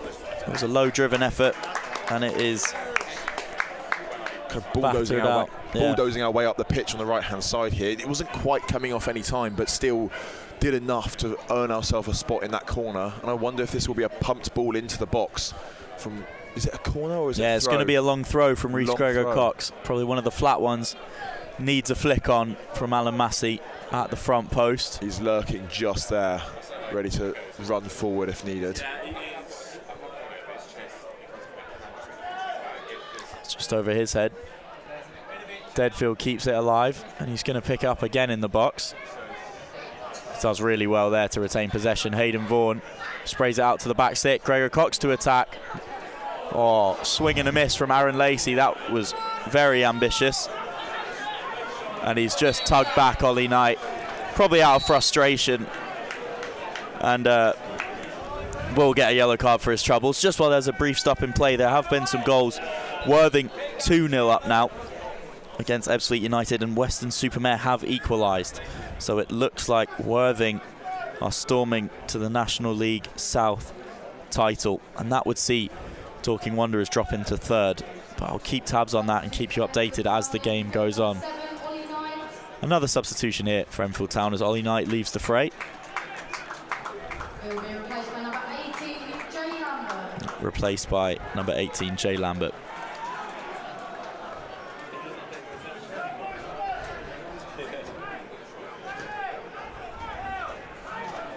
Trying to see who's been sent up, who's warming up for Hampton and Richmond. See, we're getting to that hour mark now where you start to see those. Kwaku Frimpong's there, Taylor Clark's there, two midfielders.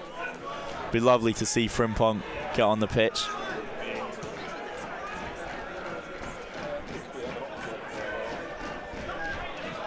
Nana Boateng also being sent down the touchline to warm up. Well, wayward pass from the captain Donaldson. As that free kick wasn't really. They elected to just keep possession rather than pump it into the box. And they have eventually done that, but they're in their own half. It's given away in their own half again. Mike Atkinson picks it up, gives it to Gregor-Cox on the left-hand side. Can he go back in? Has to go back to field. Deadfield's in acres of space in the middle. Goes to Gregor-Cox on the left-hand side. Back to Atkinson. Back to Gregor-Cox in the middle. Just not quite penetrating that defence, are we? Now the ball needed to move quicker there. It's all just kind of in front of the defence. Lacey clips it up the line towards Vaughan. He's found a bit of space. Can he deliver it first time on the half volley? Headed away. And picked up by Yaku Traore, and then Kretschmar tried to dispossess him, but it just runs out of play, unfortunately. Donaldson gets it clear from the throw-in. Lamar Reynolds, what a touch that is. But Luis Fernandez sticks to his task and clears the ball. Xavier Benjamin now. Oh, and that's a really disappointing pass from Hayden Bullis in the number 4 shirt for Enfield Town. They've had a few of those just when they have a chance to slow momentum. Another great touch from Gregor Cox, but he's dispossessed. They've just, the passes have been wayward, the clearance has gone out. This one's clipped over the top. Massey does well, and he does well to also save a corner. It will only be a throw-in for Enfield Town. Not commit. I don't think Enfield are going to commit too many men forward for this one.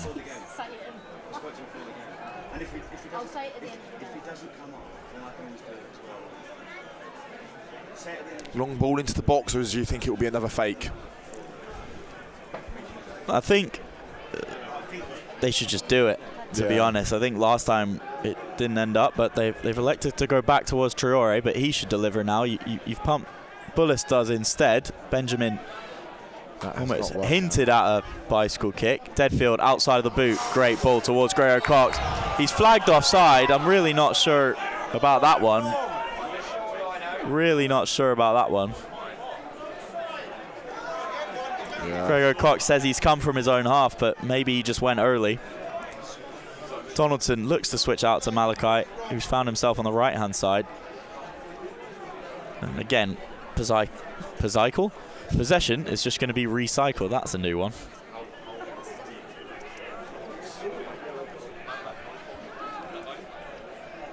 Tom Wright looks for his forwards. Alan Massey heads it back from whence it came. Hayden Bullis in the middle. Far. That. Whoa. That could have been a lot worse than it was. Basically, Hayden Bullis, the ball's bouncing around. He touches it over Atkinson's foot, who basically swings at it to kick the ball, but he was very late. I do think Atkinson very lucky if he escapes without a booking, and he hasn't. Yeah, he hasn't. It's a yellow. I think if he made contact with Bullis in any meaningful way, that actually could have been a red. But again, no malice in it, and he didn't really swing too hard.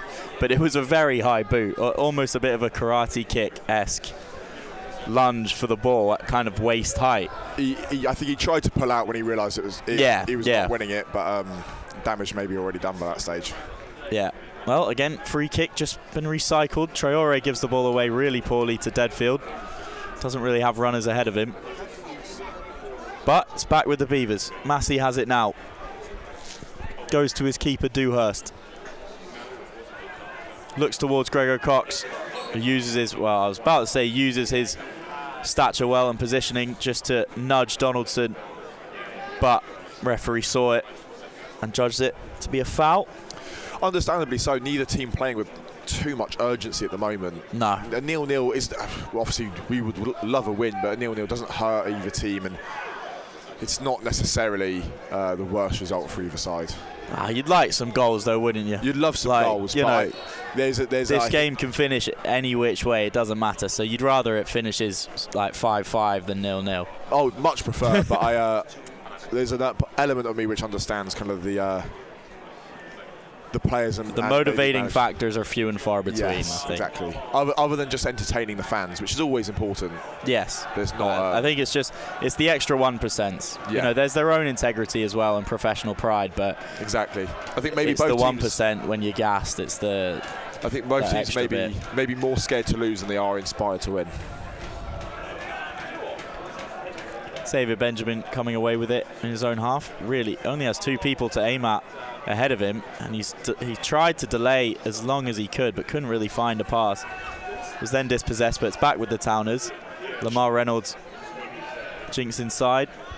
Now it's with Donaldson on this left-hand side. Plays it in the direction of Leonard, but couldn't find him. Now Kretschmar has Kiernan running through. He's got it on the left-hand side, too wide to have a shot unless he cuts in. Clips it towards the back post, it's cleared. Danger's not away. Mike Atkinson slides it towards Gregor Cox. He has a shot! And Gregor Cox finds the back of the net. Hampton and Richmond Bar lead 1-0. He just won goal of the season and fans player of the season with a 6-7 celebration for his kid. Reece Gregor Cox finds the back of the net for Hampton and Richmond Borough, and your Beavers lead on the final day of the season. Well, just as we were saying, the game was getting a little bit tired. We've had an opener there just past the hour mark. And it's, Reece Gregor-Cox just on the right-hand side, slotting it across the goal. It's that far left-hand corner. It's a good finish, isn't it? It's a great finish. It's a clinical finish.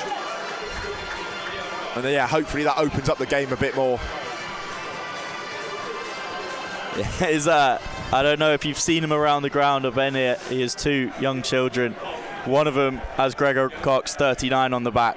The other one has Gregor-Cox 6'7" on the back, which prompted the celebration. He enjoyed that one. I think because it was for his kids, we can let him off the. Absolutely, absolutely. As Hayden Vaughan is making way, being told to exit this near side of the pitch. Good little shift from Hayden Vaughan, being replaced by Kwaku Frimpong. And we're also going to see Craig Fasamade enter, as well as Nana Boateng. So it will be a triple substitution for Hampton and Richmond Borough. Brendan Kiernan made way, Max Kretschmar made way, and Hayden Vaughan made way. So new look 11 for the final 30 minutes of Beavers football for the 25-26 season. And your Beavers now lead 1-0, courtesy of the fans' player of the season, Reece Gregor-Cox. With a strike which we've come to expect over the course of the season. It's actually in the 67th minute as well, right now. So he tried his best to score at the exact right time as far as his kids were concerned, at least.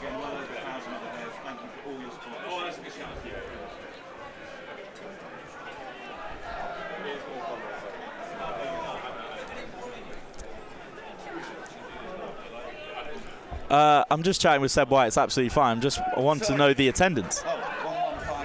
That is wonderful. It's we've broken the 1,000 mark again. 1,150 here in attendance. Thank you again for all your support over the course of the season. And for me especially, I think ending with over 1,000 people is definitely ending on a high off the pitch. And right now we're heading towards ending it on a high on the pitch as well. Can we get some more?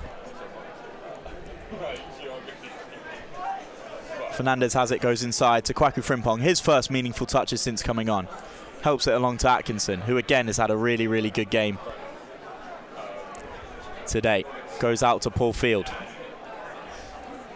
Back to Atkinson, travelling over the halfway line. Forward to Deadfield, looks to flick it on in Nana Boateng's direction. Excuse me, it's intercepted. Kwaku Frimpong wins the ball back. Deadfield goes in strong with Bailey Brown. Well done from Traore, and he slipped it through to Leonard, or at least he thought he did, but Leonard was offside, and it will be a free kick. Marcus Dewhurst sends that ball into the trees. You're not getting that one back. I think that's 2 footballs lost today.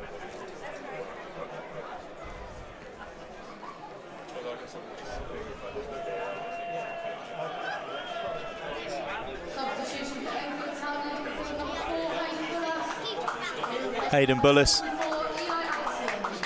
His afternoon is done, and he's been replaced by, is it the number 17, I believe? Afobi. Can't quite see the back of his shirt yet. Oh no, it's the number 24, excuse me, it's Atkinson. But there's actually been 2 substitutes anyway. Both Afobi and Atkinson are on the pitch for Enfield Town. And Lamar Reynolds has been replaced too. So Atkinson and Afobi are both attacking players.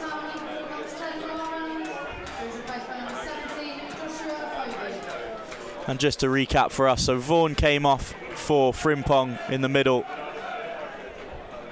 Brendan Kiernan was replaced by Nana Boateng. And then Craig Fasamade replaced Max Kretschmar. Nana Boateng on the edge of the box. Can he have a strike on his left foot? Goes to Gregor-Cox. Nana Boateng again. Oh, looked for Craig Fasamade. That's a clever ball from Luis Fernandez just to keep the play alive. Frimpong out here on the right-hand side, dancing one way then the other. Mike Atkinson on the edge of the box, slips it through.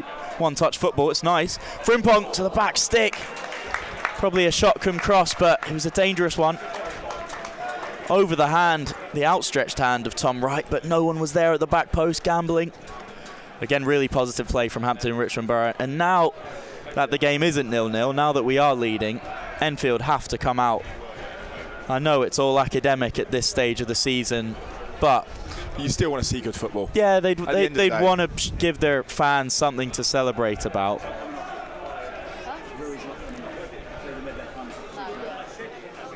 Yeah, and you want to give them a reason to come back next season. Absolutely, yeah. Nana Boateng here on the left-hand side. Oh, lovely bit of skill as he's danced inside the box. Xavier Benjamin did well to recover. Sam Devfield recycles possession. Can he lay it off? Can someone have a strike? It will be Paul Field! He forces a good save down to his left-hand side from Tom Wright. Lovely bit of skill from Nana Boateng. Paul Field well within his right to have a pop there. And it's a good save from Tom Wright. Sam Devfield coming over to take this corner. Paul Field, he's only scored one goal all season. That was back in August against Dagenham and Redbridge. A dramatic late winner in the 90th minute +7. Diving header. Corner comes in. Cleared away, but not all the way. Massey's under it again. Look to keep it alive. It's going to come to Boateng. Does well to shield the ball and get it back down on the floor. He's shaped to have a shot for a sec. Lacey does. He slips it to Fasamade! Save by Tom Wright. It's another chance. That one not quite as demanding as Field's effort, but it was good down to his right-hand side with his right foot.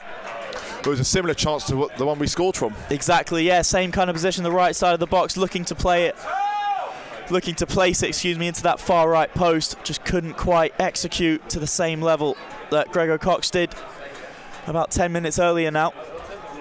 Enfield Town come away with it, and it is Atkinson, but he's dispossessed well by Paul Field, but sloppy initially. Mike Atkinson cleaning up.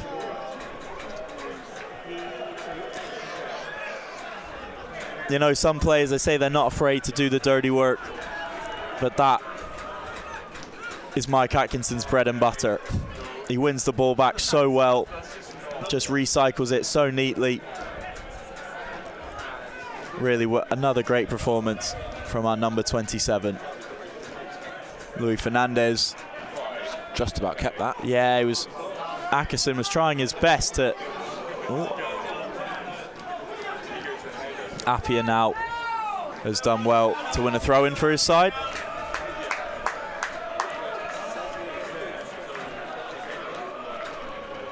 Donaldson to Traore. Traore back to Donaldson. Donaldson out to Appia.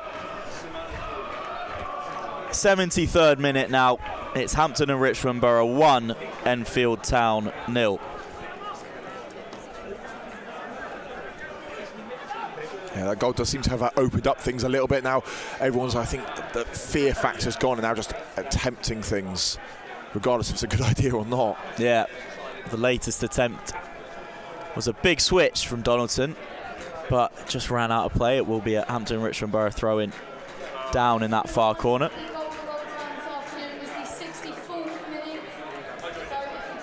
And Torquay are now winning, which would see them up to 3rd.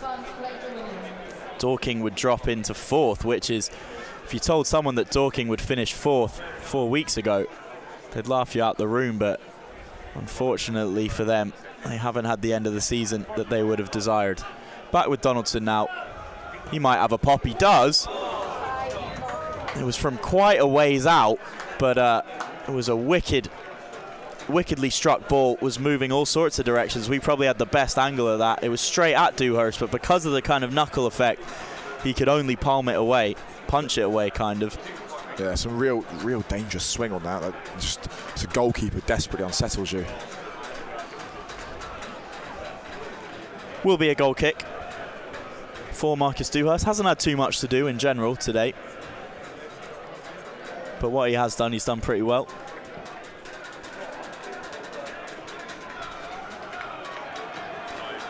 Sam Deadfield plays it to Nana Boateng on the left-hand side. Always positive, always wants to run at his man. Loses out on that occasion to Appiah. Another good performance from him. I've mentioned it before, but very good player. I think you may have mentioned it earlier. Has the official attendance been checked yet? Yes, yes. So it's 1,150. Amazing. Which is that's a great number, especially for a game which is meaningless. Like, for all intents and purposes. And especially with a big West London game down the road. Yeah. To get that attendance.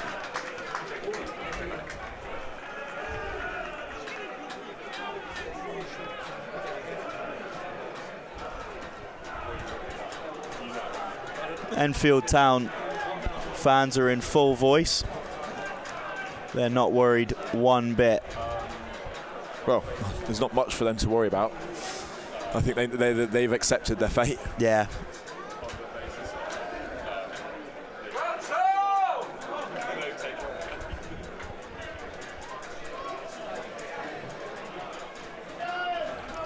Goal kick, lump forward. Donaldson heads it away. Bailey Brown dispossessed by Mike Atkinson. Nice pass to Reece Guerrero-Cox, but he's asked too much of Fasamade. It's going to run through to Dewhurst at the edge of his box, collects, rolls it. Look how much space Kwaku Frimpong has in the middle. Oh, but his pass is intercepted, slightly too casual there. Just need to tidy it up a little bit here. 76 minutes gone now, remains 1-0.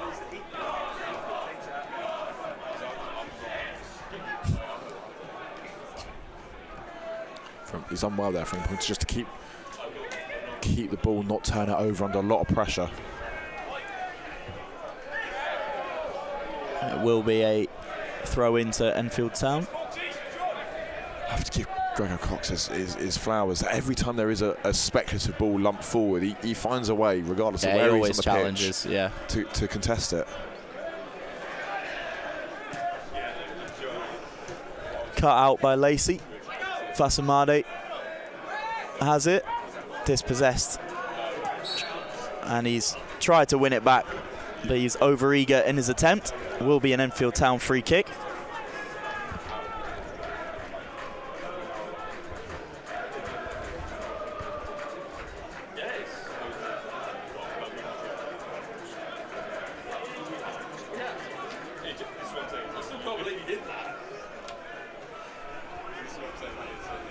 Taken short and quickly. Traore clips it. They've tried a few things that clearly have been practiced on the training ground, but I don't know how regularly they've been practiced on the training grounds. Yeah, it's just not. It's, I think they just not a bit half-assed. It's not. Yeah, the execution's not there, and dare I say, I think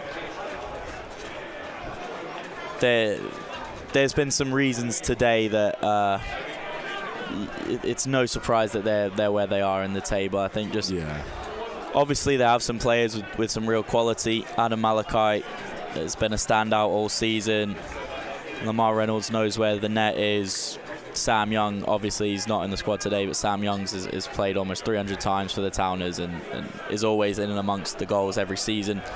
But overall, I think couple wayward passes, couple sloppy passes, possession a bit too casual, and it's just, ultimately it hasn't been good enough, I think, from Enfield Town today, and it's indicative of the season. Just another, I guess, unofficial water break as Marcus Dewhurst has gone down. Again, I wonder if it's an excuse to get the water. Not saying that he would feign injury, but may as well take the opportunity when it presents itself. Exactly. 15 minutes left, might as well see it out strong after a quick refreshment. Yeah, as I take a quick refreshment myself.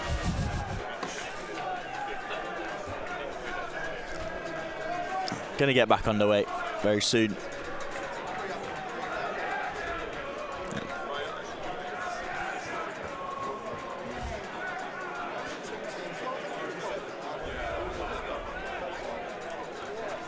While we get back underway, are you aware of any changes in the league table currently? That's just what I'm having a look at. I'm using FOTMob, but the Worthing game wasn't updating, but I just went on Twitter. It still remains 2-0 to the Mackerel men, who are going to be the National League South League champions, it seems. And what a good side they are. Deadfield now, Frimpong, outside of the boot, through, another good, well won by Nana Boateng. Initially, he's offside, but that ball almost reached Nana Boateng from Frimpong outside of the boot, but Appiah was there to cut it out. I really did love the idea of that. Something a bit more creative, a bit more imaginative, and really kind of get at them. See maybe a bit more of that in the last 10 minutes.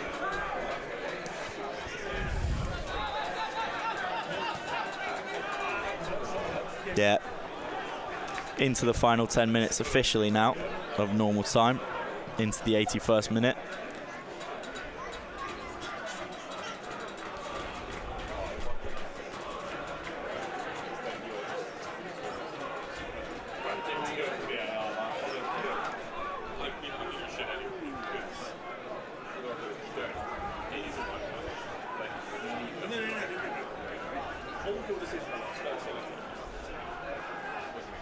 Good amount of pressure here on their back line as they can't quite get a good grip of the ball, now bringing it forward. Yeah, Traore's looking to spray it out left. It's actually a very good pass and a good touch from the number 18, the substitute. Clips it in. Fernandez is on hand to clear it away. Enfield Town fans were doing their version of the Poznan.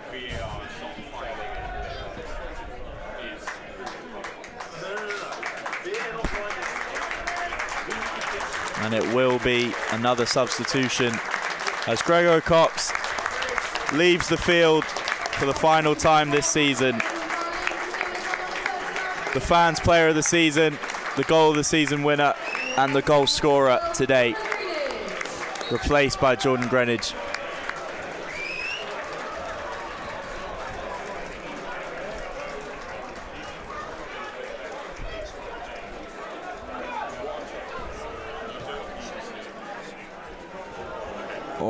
As the ball finds Xavier Benjamin in the box, he's been crowded away. Nana Boateng looked to nick it off. Kwaku Frimpong's there. Is a counter-attack on. Nana Boateng needs to look for Jordan Greenidge. He's onside, definitely onside. One-on-one, Jordan Greenidge, is this his moment? Cuts inside.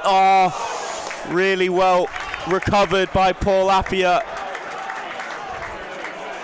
And then as he went to strike the ball, he's kicked Paul Appiah, and it's been given a foul.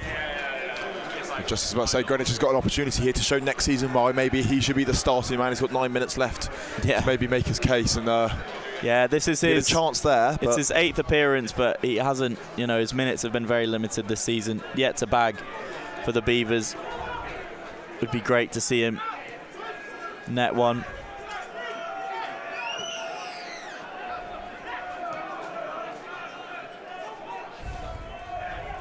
Ball with Tom Wright. Gone all the way through to Marcus Dewhurst. 83 minutes, Hampton and Richmond Borough 1, Enfield Town 0. Mike Atkinson up to Deadfield. Game really open now, loads of gaps. Towards Kwaku Frimpong. We have enough fresh legs over the pitch to exploit it, surely. Goes to Fieldy on the left-hand side. Into Nana Boateng. He whips one in, it's blocked, and it will be a corner for Hampton and Richmond Borough. With Kretschmar off, who's going to take it? Let's find out. Does it favour Deadfield? Yeah, it's going to be Sam Deadfield. I know they like the in-swingers, but it will be the left foot of Sam Deadfield in the out-swinging effort, unless he just plays the flat one to the back stick. Kwaku Frimpong and Paul Field back to screen everyone else up. Nana Boateng lurking at the edge of the box. Centre backs are up. Greenidge is a man to aim at. It's whipped in towards Fernandez. I think he did make connection but couldn't head the right way. Back out to Deadfield. He whips it in. Who's there? Lacey's on the end of it, but with his weaker left foot can't direct it goalwards in any meaningful way. Tom Wright collects. Paul Field and Ackerson doing a premature shirt exchange. As they tussle for it, Ackerson has come off the better. He's tried to go on the outside, and it will be a corner. Paul Field didn't think so. I don't think Frimpong thought so either with his exchanges with the referee. There wasn't much danger on there for Enfield. I know they had the opportunity for counter-attack, but they did get back quick enough that there was no real it ball was into good. the box. Yeah, it was good recovery from Hampton Richmond Borough.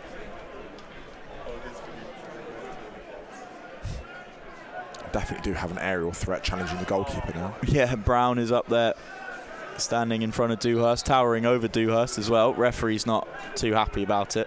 He's a very big fella.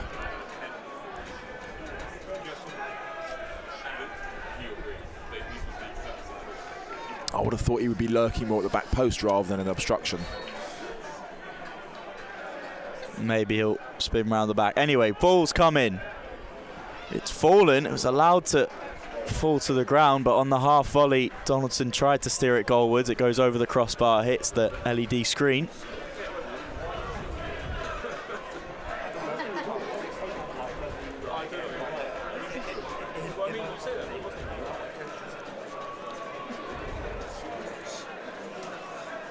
And it will be Marcus Dewhurst to take this goal kick.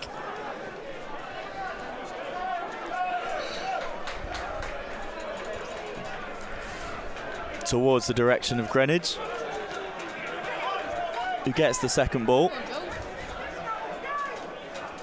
Goes to Kwaku Frimpong, who plays it out wide to Nana Boateng. Nana Boateng goes on the outside, still has it. Can he deliver? Goes back to Frimpong. Can he deliver? Just resetting again.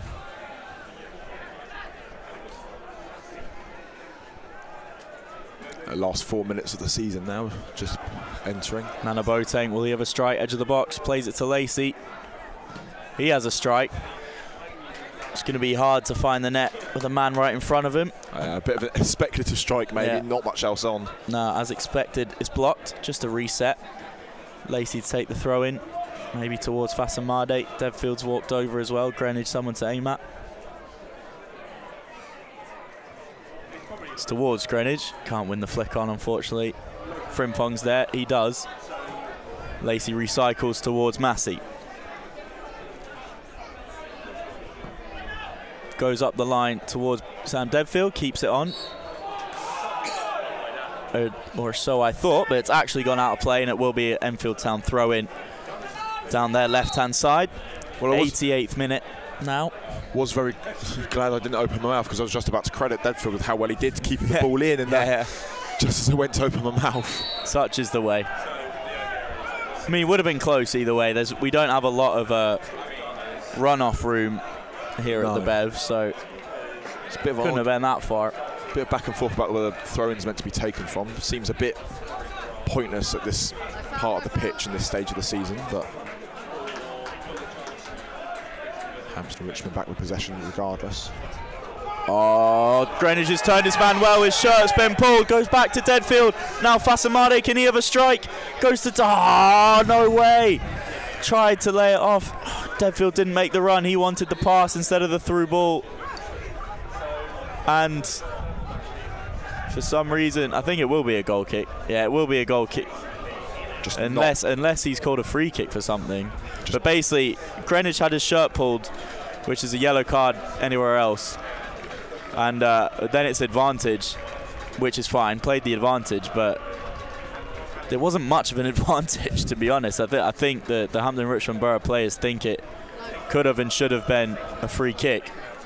I just think Devfield and Fasamade just weren't on the same page. I think Devfield wanted it into his feet to maybe take a touch and shoot, whereas Fasamade was trying to Sam Devfield making his way off the pitch. Sorry, I didn't mean to cut you off. But again, the captain for today. The armband's back with Massey. Good shift from Sam Devfield on his 201st appearance. He's being replaced by Taylor Clark. And Devfield, even though it is a nice occasion, he's more focused with what's going on the pitch as he's leaving, has words for the fourth about that latest challenge. Good to know the competitive spark hasn't dwindled, of course. So Taylor Clark, 2 new legs in midfield there. Taylor, that is a risky back pass from Traore back to right. Hit it basically chest height, but the keeper did well to adjust. Could have been calamitous for the Enfield Town midfielder. It's going to come on the right-hand side. Dewhurst has it. Needs to go up. Who's going to challenge? Greenwich should. He does. Wins the header, but it's going to be a Enfield Town throw-in on this near side.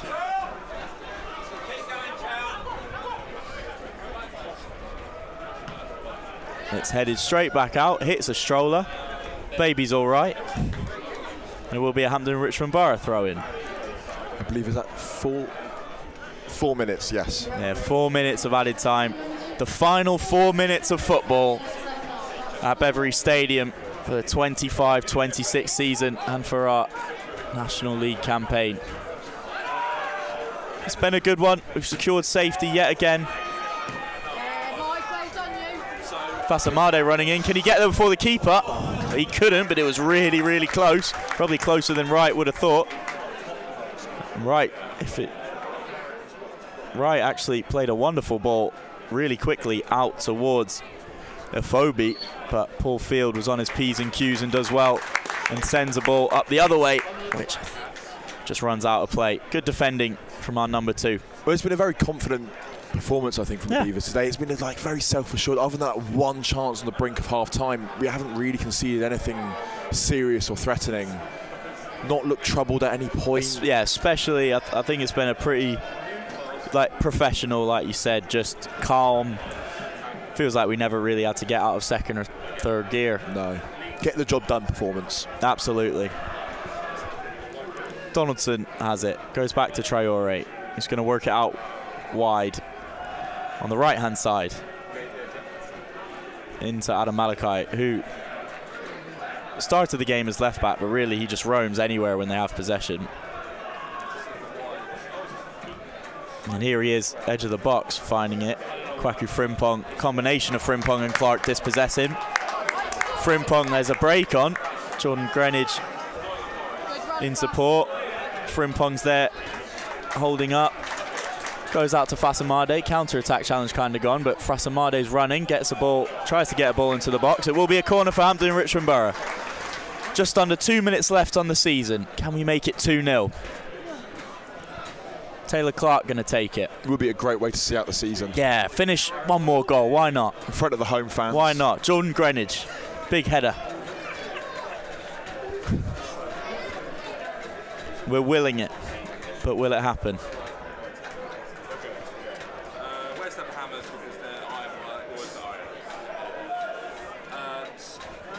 Back post.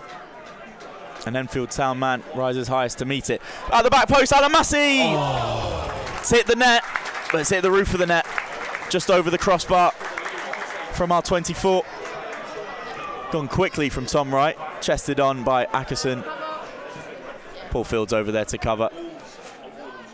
Traore has it in the middle of the pitch. Goes over towards Alan Malachi, again on the right-hand side now, looking to come inside onto his favoured left foot. Standing up Nana Boateng, instead goes outside, clips it. Nana Boateng does well to get a piece of it. Alan Massey can come away with it. And he's charging up the pitch, Alan Massey is. Finds Fasamade on the right-hand side. Beat him Fass. He's gone on the outside. He's got his man for pace. Yeah, didn't quite get exactly what he needed. He goes again. Tricky. Needs some help. Goes back to Aaron Lacey, who's being pressured. Goes inside to Taylor Clark, moving the ball well. Final 30 seconds. I don't think the referee's going to let this one play out too much longer than it needs to go. Taylor Clark flicks it on towards no one. It will be a goal kick, and that might be all she wrote. 15 seconds left. We might see the goal kick. I wanted to see Massey get up into the box there. Yeah, I know. Rolled it out. Donaldson has it. Back to Traore. Greenwich look to nick it. The 4 minutes are up, and Hampden and Richmond Borough's 25-26 National League South season comes to an end it ends in victory as we beat Enfield Town 1-0, and we finish the season on a 5-match unbeaten run at home. 4 wins, 1 draw, and that draw was the one where we secured our safety for yet another season at this level.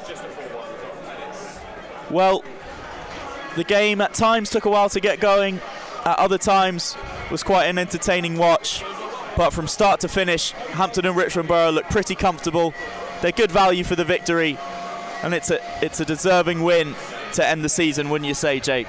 Yeah, I think definitely deserving way to end the season. I think it also sums up that final run into the season, looking a lot more composed and confident at the back, a bit more self-assured. I know we haven't been excellent throughout the season defensively, but I think the last run in, that's where our strengths really have been, and we've had that good basis to build on. Reece Grego-Cox scoring the winning goal, I think, is very poetic. It is, isn't it? It's very nice that he got the winning goal. It's just kind of, you're right, that's how it should have been. And I think that gives us such a good basis to build on over the summer, gives us that lift to go into the next season with. And I think had we lost to an already relegated side today, next season could have been a bit difficult to get yourself up for. Yeah. But as it stands, I think all positive in West London for the summer. Absolutely. And I won't go through all the scores, because realistically, what's done is done. But at the top of the table, Worthing have been crowned National League South champions. Hornchurch are going to finish second. Torquay United into third, Dorking falling all the way to fourth after their recent slide. Hemel Hempstead, Western Supermare and Maidenhead United round out the final playoff teams. Not all of the games are over, but it seems that way. Fulham in the Premier League also picked up a 1-0 win against Aston Villa. Ryan Stessignon, I believe, scored their goal. Lone goal just before half-time. That was the early kick-off. Farnborough won 6-1 away from home against AFC Totton. Bath City drew with Maidstone United 2-2. But not too much more to report in the league. Let's see what's going on in the National League.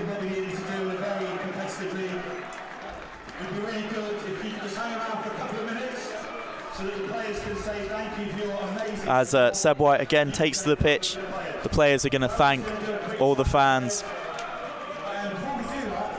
And Rochdale are 1-0 up against York City in the 90th minute. They scored a 90th minute +5 winner in that to win the league. That is unreal. That is true. That is absolutely unreal. That truly is an advert for staying till the final kick of the game. That is incredible. Rochdale win it with the final kick of the game against York and get promoted to the League Two. He didn't happen to be Argentinian, did he? No. And here we go. The manager is on the pitch with all the players doing a team talk on the pitch, wanting to take the opportunity to thank the fans. And I believe, Jake, that may be all she wrote for the watch along too. Yeah, well, it's been great for you. It's been great chatting with you about the game and going through it all. I've had a fantastic season here, and I'm really hoping Hampton Richmond continue on good form and really build on what they've done here. Absolutely, absolutely. Well, it's on to the future now. See you in 27-26. That's the wrong way around. I'll see you in 2027 because it's already 2026 is what I was meant to say. But I'll see you in August. How about that? Cheers for watching, guys.